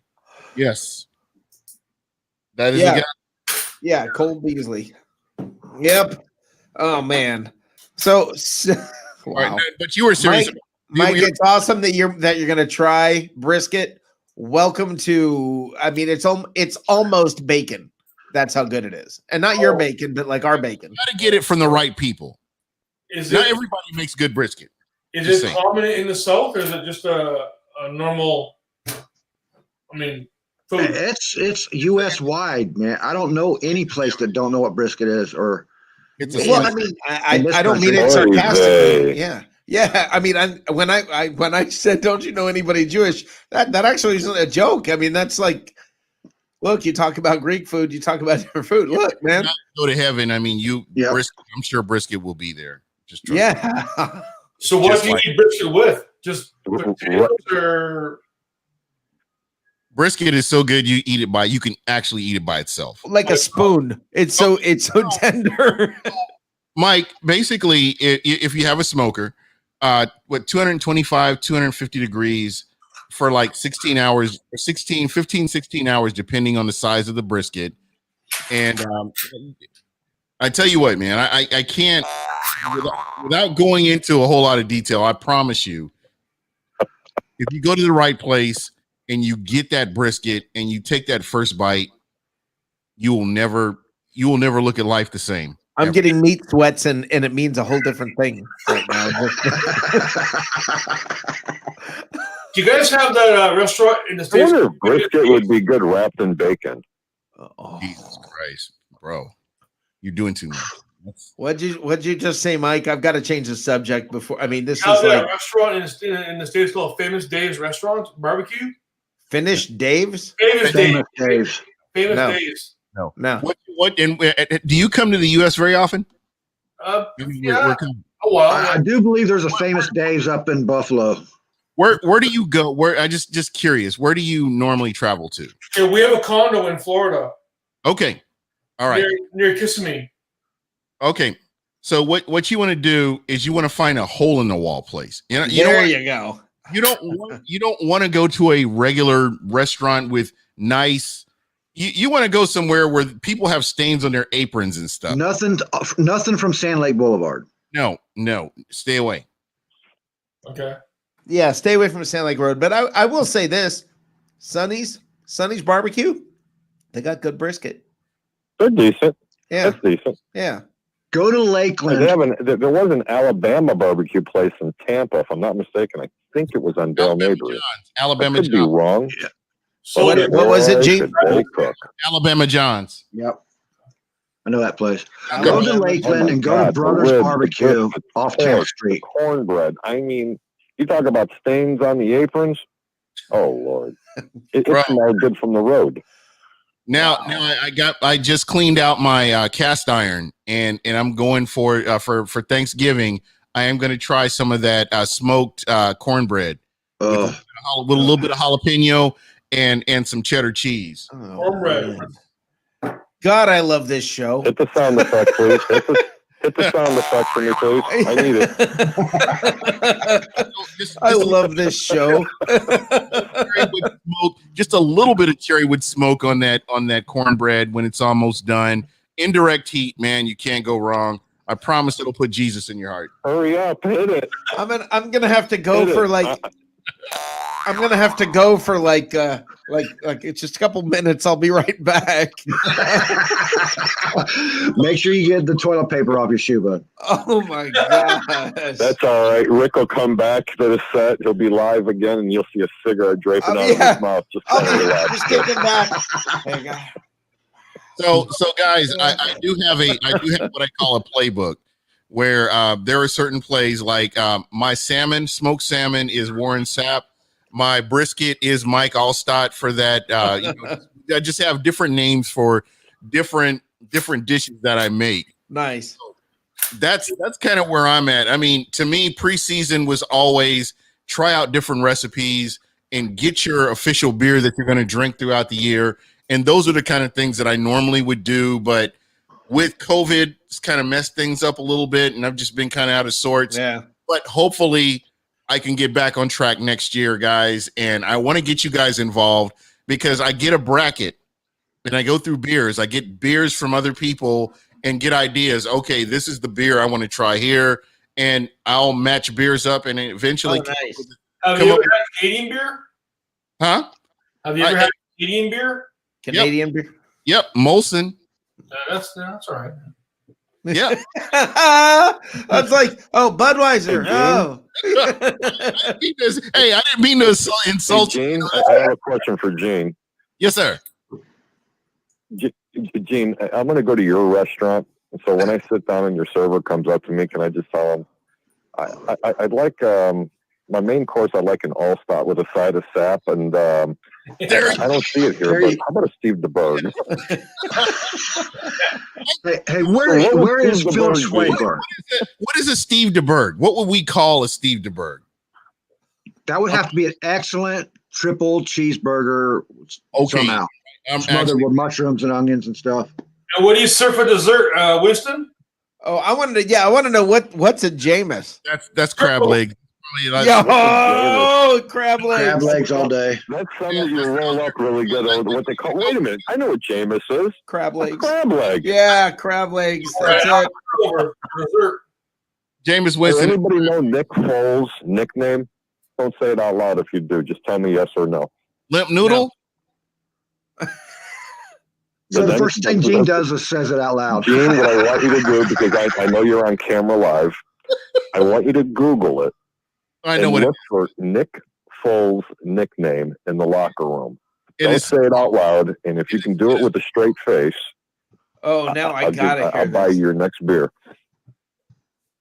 Okay, hold on. Oh, come on. I had that. Now, look. Now, keep in mind, I had. Oh, sorry, What? I dropped out there for a second. No, I had you're to look into the camera with a straight face and say, "I've been in Megatron's butthole and I liked it." So if I can do that, okay. If I can do that, Has he looked it up yet? Because I can't see the video. He's looking it up. up. Look it up yet? Harry, I'll top you on that one.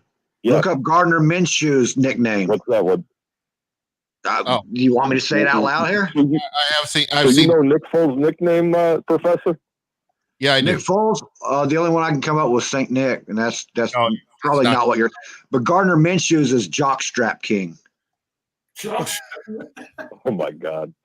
I was watching the post game live on Chicago after one of their games, and Lance Briggs absolutely started laughing because he had his phone in his cell phone because someone told him to look up his nickname, and he literally. What is it? I gotta hear it. Right What is it? stage.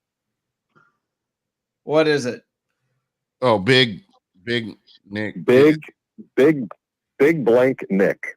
Yeah. Okay. He doesn't play like that. That's why I said limp noodle. Just really think about that. Why I said limp noodle. Because that's more accurate. Limp noodle. Blake Bortles was Bortle Combat, but you know what Mitch Trubisky's is? What? Mitch. Oh, boo. The Bears would be blessed enough to get him back under center. At least he can run. His nickname isn't even a nickname. It's For his just life. Mitch. What's Mitch Trubisky's nickname? Mitch. This whole show going off the rails. Oh, like that's new. What would we call a Trent Is Dilfer? it after 10 o'clock? Yeah. Oh, thank God it's 11:20. It's When kids 11:20. ain't watching. Yeah, I'm just sitting here thinking. I'm seriously. I'm thinking. I mean, some players in Bucs history, there could be a whole lot of. I mean, you could have a good time with this because I mean, there are some players you look back on and you go, "Oh man, what would his name be?" What would Trent Dilfer? What would we call a dish for Trent Dilfer? Maybe turnovers. Rusty Iron Man. Leftovers.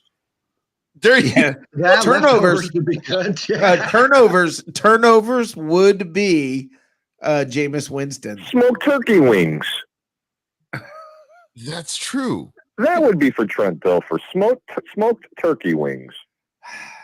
Let's see. Vinny was colorblind, so we've got to come up with something. You know, like with Vinny, we should have. Probably be like Rainbow pasta for Vinny. No, I think Vinny should be like orange Jello, but it should be green. Yo, call me the big Vinny, all right? It tastes like orange, but it's green. The Italian stallion from New York. My name is Vinny. Yeah, there you go. we go with spaghetti then. There you go, spaghetti. Okay, there you go. There you go, spaghetti. All right, so I want, Gene, I want a, I think I'm going to take a Sap as a main course and a Steve DeBerg. Okay, there we go. Steve DeBerg. I want to know a Levante David course, Gene. Oh man, that's got to be a hard hitting whatever it is. Yeah, it would have to be. That would almost be a shot, like a There jack. you go. There you go. There you go. I want a Mike Allstott dinner. What's that? I want a Mike Allstott dinner. How would you? Yeah. What would you call that? Oh, he said he's got it all thought. Yeah, Allstott's the brisket. Okay. Leroy. What's Leroy? Yeah, Mike's Yeah, all. that's right. All thought it was the brisket. Yeah. Mike's like, oh man, you people. Mike, you know how After 11 poutine. and I'm hungry now. You know Thanks, how guys. everybody's heard of poutine up there, and if you come around here and you mention poutine in the U.S., people are going to be like, "What?" Yeah. Okay. Now, Brisket is more known in the U.S. than poutine is in Canada. Okay. is poutine? Is that Irish? It's French. French. What is poutine? Creole. French Canada. Quebec. It's Creole and Oh. it's served in Louisiana a lot too. Your next hometown, Rick. Yeah. Well, the reason I was asking is because there's a drink in Ireland that's called poutine, and I don't know if it's spelled differently. Oh, I don't know. This is Poutine, and it's Okay. French. No. It's basically French fries, cheese curds, gravy. And bacon bits on top. Yeah. Oh, It's wow. disgusting. Yeah. I've never had it, and I never will. You know what? I think I'm going to sip some ouzo now. Yeah. Hey, Mike. I was just reading through the comments and saw your comment there. I think you nailed it because the Bengals are so little interest in. Oh, I agree. No, we didn't even remember to mention them. Yeah. But how can Yeah, you not? that's true. You got Joe Burrow. Joe Burrow is going to make noise when Yeah, you get. that makes them interesting. That makes them a little bit interesting. You can't compare the. Makes him pretty suspect tomorrow, though. Yeah, there is that. Makes him suspect without Mixon in the backfield tomorrow. Yeah, but he hasn't been. I don't know how long Joe Burrow's going to last with Cincinnati. He's going to take one hell of a pounding there, man. Yeah, he is. In the AFC North, that the Steelers, the Ravens, and the Browns all have defenses that just are going to pound hell out of him. Yeah. And Johnny, you've heard my take. I have worked for the Bengals organization. Yep. And I never will again because of what I say publicly about them. What'd you say? What was that like? Okay. The Bengals working. I will never work for them again because of what I've yourself in any trouble. Well, I mean, without getting myself in trouble, and we can always talk off the air because I do have those stories. Okay, that I cannot tell on the air. Okay, but what I have to say about them is that okay, I've worked for 3 organizations. I've worked for the Buccaneers, I've worked for the Falcons, and I've worked for the Bengals. Oh, cool. And I will tell you that the organization that there is such a massive difference with the Bengals that I would say that the Buccaneers and the Falcons are very professionally run organizations. Mm-hmm. The Bengals, I mean, honestly, it's like they're not even trying. I mean, they don't even attempt to, they like don't even slap the lipstick on the pig. Okay. I mean, it's just roll them out bad when with most of the stories I will have to tell you guys off the air, but I will tell you this. I will tell you as an example. Have you ever tried to go to the Bucs team facility? I want to call it One Buck, whatever it's called now. I don't remember. I've been at Health Center. Okay, yeah, the Advent Health Center. You cannot, you go up to the guard shack, you're not getting in there. Even if you got past the guard shack, you're not getting in the front door, right? The Bengals corporate offices are in the stadium. I drove my Jeep up into the stadium, got in an elevator, went up to the corporate offices, and the doors are all open to all. There's the owner sitting there. It's so half-hearted, just shoddy. Nobody's trying. It's just how poorly run that franchise is as a team. And I know I'll never work for them again now, but it's bad. And it really, really is bad. It really makes you appreciate Tampa. Nothing like an open door policy, huh? Right, literally. I don't think that Bucs fans realize, with the Glaziers. I realize that some people have had questions over the past years, but they've really genuinely tried to make this team better and make this team competitive. And we've seen what they've done recently. But to your point, me, I do have friends I did have a friend that actually worked there, and I was actually able to visit the facility, and it's incredible. The facility is phenomenal, and I've been lucky to get into it and walk around in it and be able to, walk on the practice fields, go through the facility, and just been led on a tour, and it was phenomenal. It is a beautiful thing, but to what you're saying here, anybody has access to the owners, and it's just like show up. I drove in, and there wasn't even like a receptionist there. So as I took the elevator up, I go walking in, and I couldn't figure out who I needed to meet with someone. I was okay. So I worked with I shot there as a photographer, shot their cheerleaders calendar. Down in, I think we were in the Bahamas for that one. It may have been Jamaica. I don't remember. Are you serious? Are you bragging? Yeah. Are you throwing this in my face? Wait till you see some of his pictures. Yeah.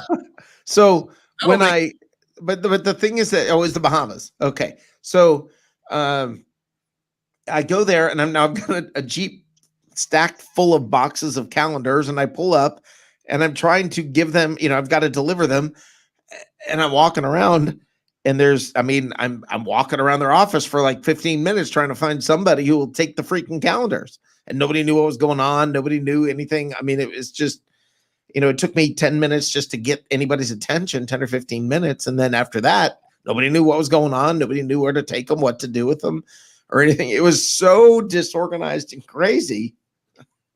Yeah, it's amazing. And I often wonder, just based on this right here, the organizations that are the most classiest, like everything I hear about the Steelers. I hear about the Patriots.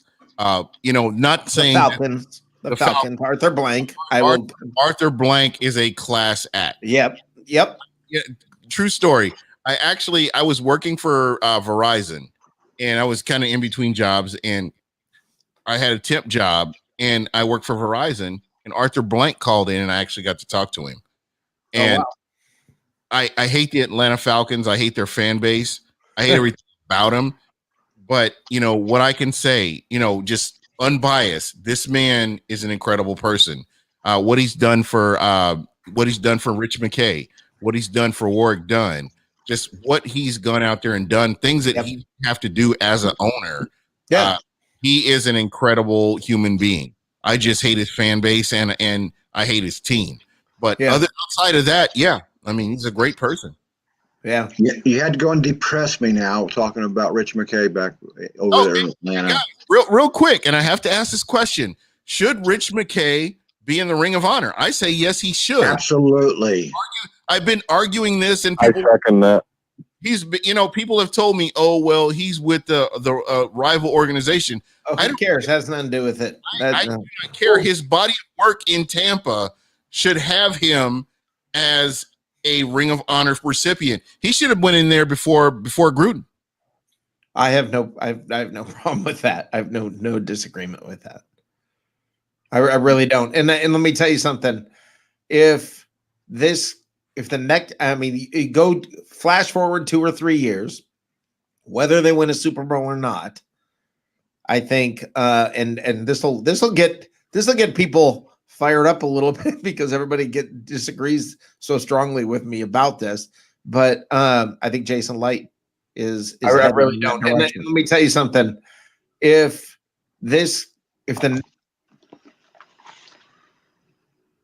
Rick freeze? No. Nope. Oh, okay. I don't know who we lost. Something. Harry? Do we lose me? I'm still here. No, somebody was talking and then they just stopped. Am I still on here? That was yes. Well, I thought that was you talking about something that we were going to hate about. No, I said Jason Light is headed in that direction. Is headed in the direction of being in the Ring of Honor. I agree, 100%. I would have. Rich McKay would have to go in first. Oh yeah, Rich McKay. But what he's saying is that Dirk. Oh, come on, Dirk. Jason Light is building toward that. Yeah, I agree with that 100%. And I believe he changed the culture just like Rich McKay did. And I think that there's a lot of similarity when it comes to that. There were bad years with him at the beginning, and then building the culture. And I've said this before. Jason Light gets an unfair rap for the first several years of being a general manager because he did not get to bring in the coaches that he wanted. He got saddled with the position and saddled with, I can't remember his name from California, Jeff Tedford. Yeah, Tedford. And along with, that debacle that came with Lovey, Lovey in his basement. One other thing about that, it was far easier for Rich McKay to change the culture because he grew up in the culture. He knew exactly what to change. From water boy to general manager. He was there the whole time. He knew exactly what to do. Jason Light came in and had to examine everything that was going on before he could even start to change the culture. Well, and he was given Lovey Smith. Lovey Smith was there before he was, right? Thank you, Gene. That's what I was fixing to say. He was hamstrung because he wasn't the GM that hired the coach. Right. No, that's what I'm saying. He was given. Right. He had to have Lovey Smith. It wasn't like he didn't get to. it wasn't up to him. And I don't think he really had the opportunity. I think he was handed Dirk. And I think this is the first time you're seeing Jason Light with a coach that he brought in. Yeah. I think the departure of Robinson kind of set Jason Light back a little bit. And I only say that because I look at how the Tennessee Titans have drafted. I look at the moves that they've made, and I realize just how vital Robinson was for Jason Light. And then we saw kind of a drop off 2016, a little bit 2017. Then you get 2018. Once you get Bruce Arians coming in with the coaching staff that he has, with the scouts that they have, you notice the draft, how consistent from top to bottom the draft has been. I can tell you just, from my experience over the past decade, I have not seen the Bucs with this consistent a draft. And I would even go back even as far as, the Allstott years, the Warren Sapp years. We just haven't seen that from the Buccaneers. We've seen more misses than hits. And, again, to your point, I think you can say that about every team, though.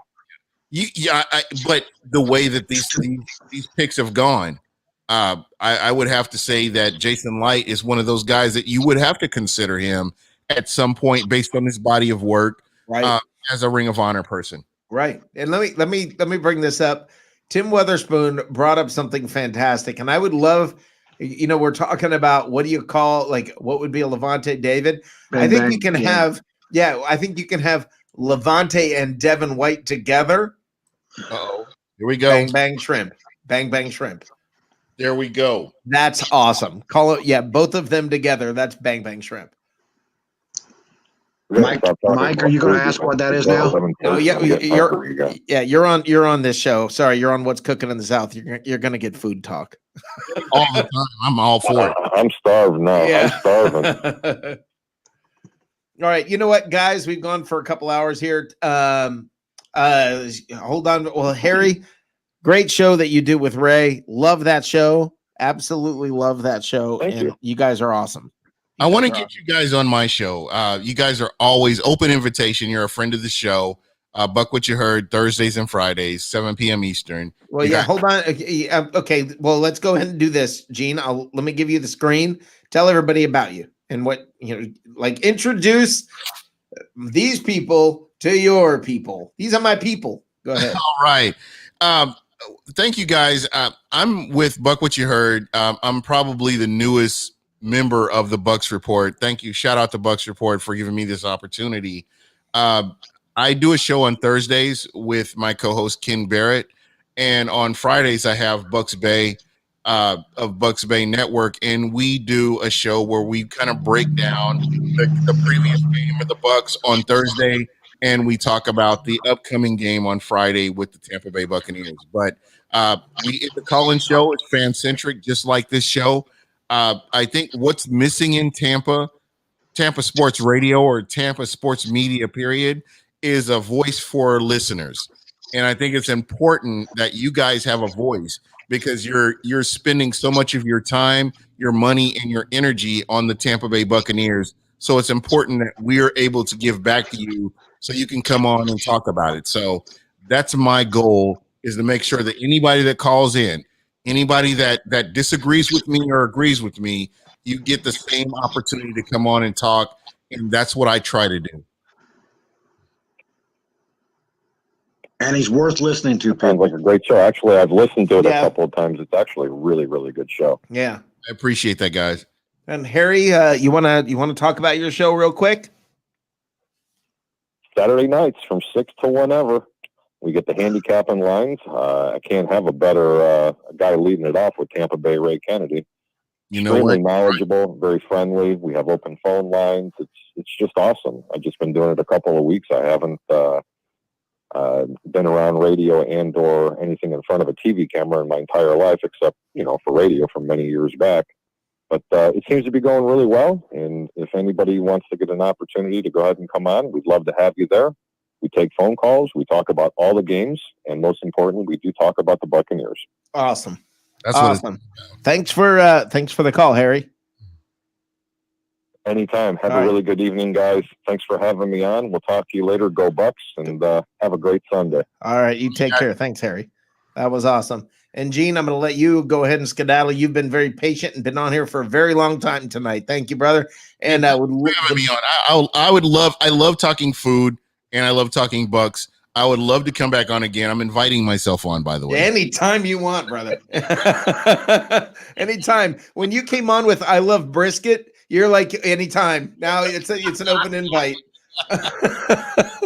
I mean, that's a win right there. I mean, brisket or bacon, and I'm done. I mean, that's it. That's just that. That is right. I have a T-shirt that says "Drunk Bacon God," and there's that. Yeah, nice. All right, brother. Have a great night. All right, thank you, sir. Johnny. What's up, man? Thank I you, do my have friend. a plug. I do have a plug, dude. Oh, plug away. Okay, yeah, I'm Johnny. Hi, guys. Anybody ever wants to check out some NFL news? What's happening in sports and entertainment? That's my page. Check out. I try to put up everything relevant today in football, no matter what team it is. I am biased toward the Bucs. I do have a little bit more Bucs stuff in there most of the time than the normal stuff, but I try to keep it biased. And you can catch me here anytime because I'm always hanging out with these guys. And we love having you here. Seriously, love having you here. Thank you so much for being a part of tonight. You've been here the whole show, and thanks for your patience. And this has been it's been a good time. All right, man. See you later. Have a great night. All right, everybody. Thank you for another great episode of What's Cooking in the South. And I had a great time tonight. I definitely want you guys to be a part of this. We are back here with What's Cooking in the South on Tuesday night, but tomorrow night at 9:00 right here is Live from the Cheap Seats. So Live from the Cheap Seats, where we just talk football. It's all about the Bucs, all about, we'll be digging hard into the Rams game tomorrow night. And it's, there's not the food talk, but it is good football talk. So I hope to see you all tomorrow night right here at 9:00 on Live from the Cheap Seats, and Tuesday night right back here for another episode of What's Cooking in the South, where we're going to be recapping the Bucs win, right?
This could be us, but you haven't called. Call 1-833-77-SOLAR right now and join the 320 Solar Happy Customers Club. For $0 down and no payments until 2022, we'll put the power back in your hands.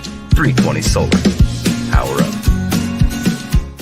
10, 9, 8, 7, 6, 5, 4, 3, 2, 1.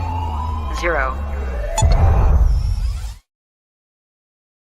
Just because I let it slide doesn't mean it isn't pulling on my heart till it's almost white. 'Cause I wanna let you feel strong.